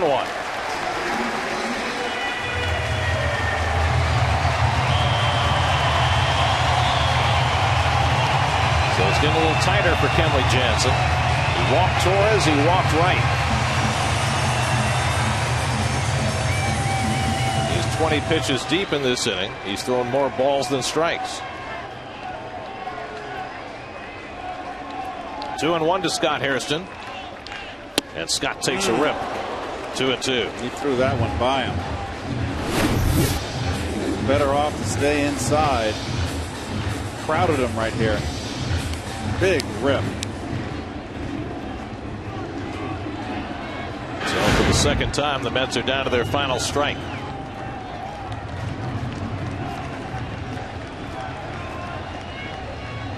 2 out, 2 on, 2-2 to Hairston. He struck him out, and the ball game is over. So Jansen, after a couple of walks, strikes out Hairston to end the game. And the Dodgers again hitting the Mets starter hard, and they hang on for an 8-5 win to take the first 2 of the series. The Mets have lost 8 of 9, and they fall back to 500 for the season. Well, a game similar to last night's ball game, where the Mets falling behind and just fall short by a run. Batista did not have it today. He gets the loss. He goes to 1-3. Capriano gets his 10th victory of the season with a solid start. And Juan Uribe came into this game hitting 186 with only 13 RBI. He drove in 4 today, hit his second home run, a 2-run shot off Dickey in the 9th, and he scored 3 runs. So the Mets continue to slide as their starting pitching suffers. R.A. Dickey comes on in relief, gives up a clinching 2-run homer to Juan Uribe as Miguel Batista got battered in his start. The game summary brought to you by Volkswagen. Visit VWDealer.com. More coming up from Citi Field in just a moment.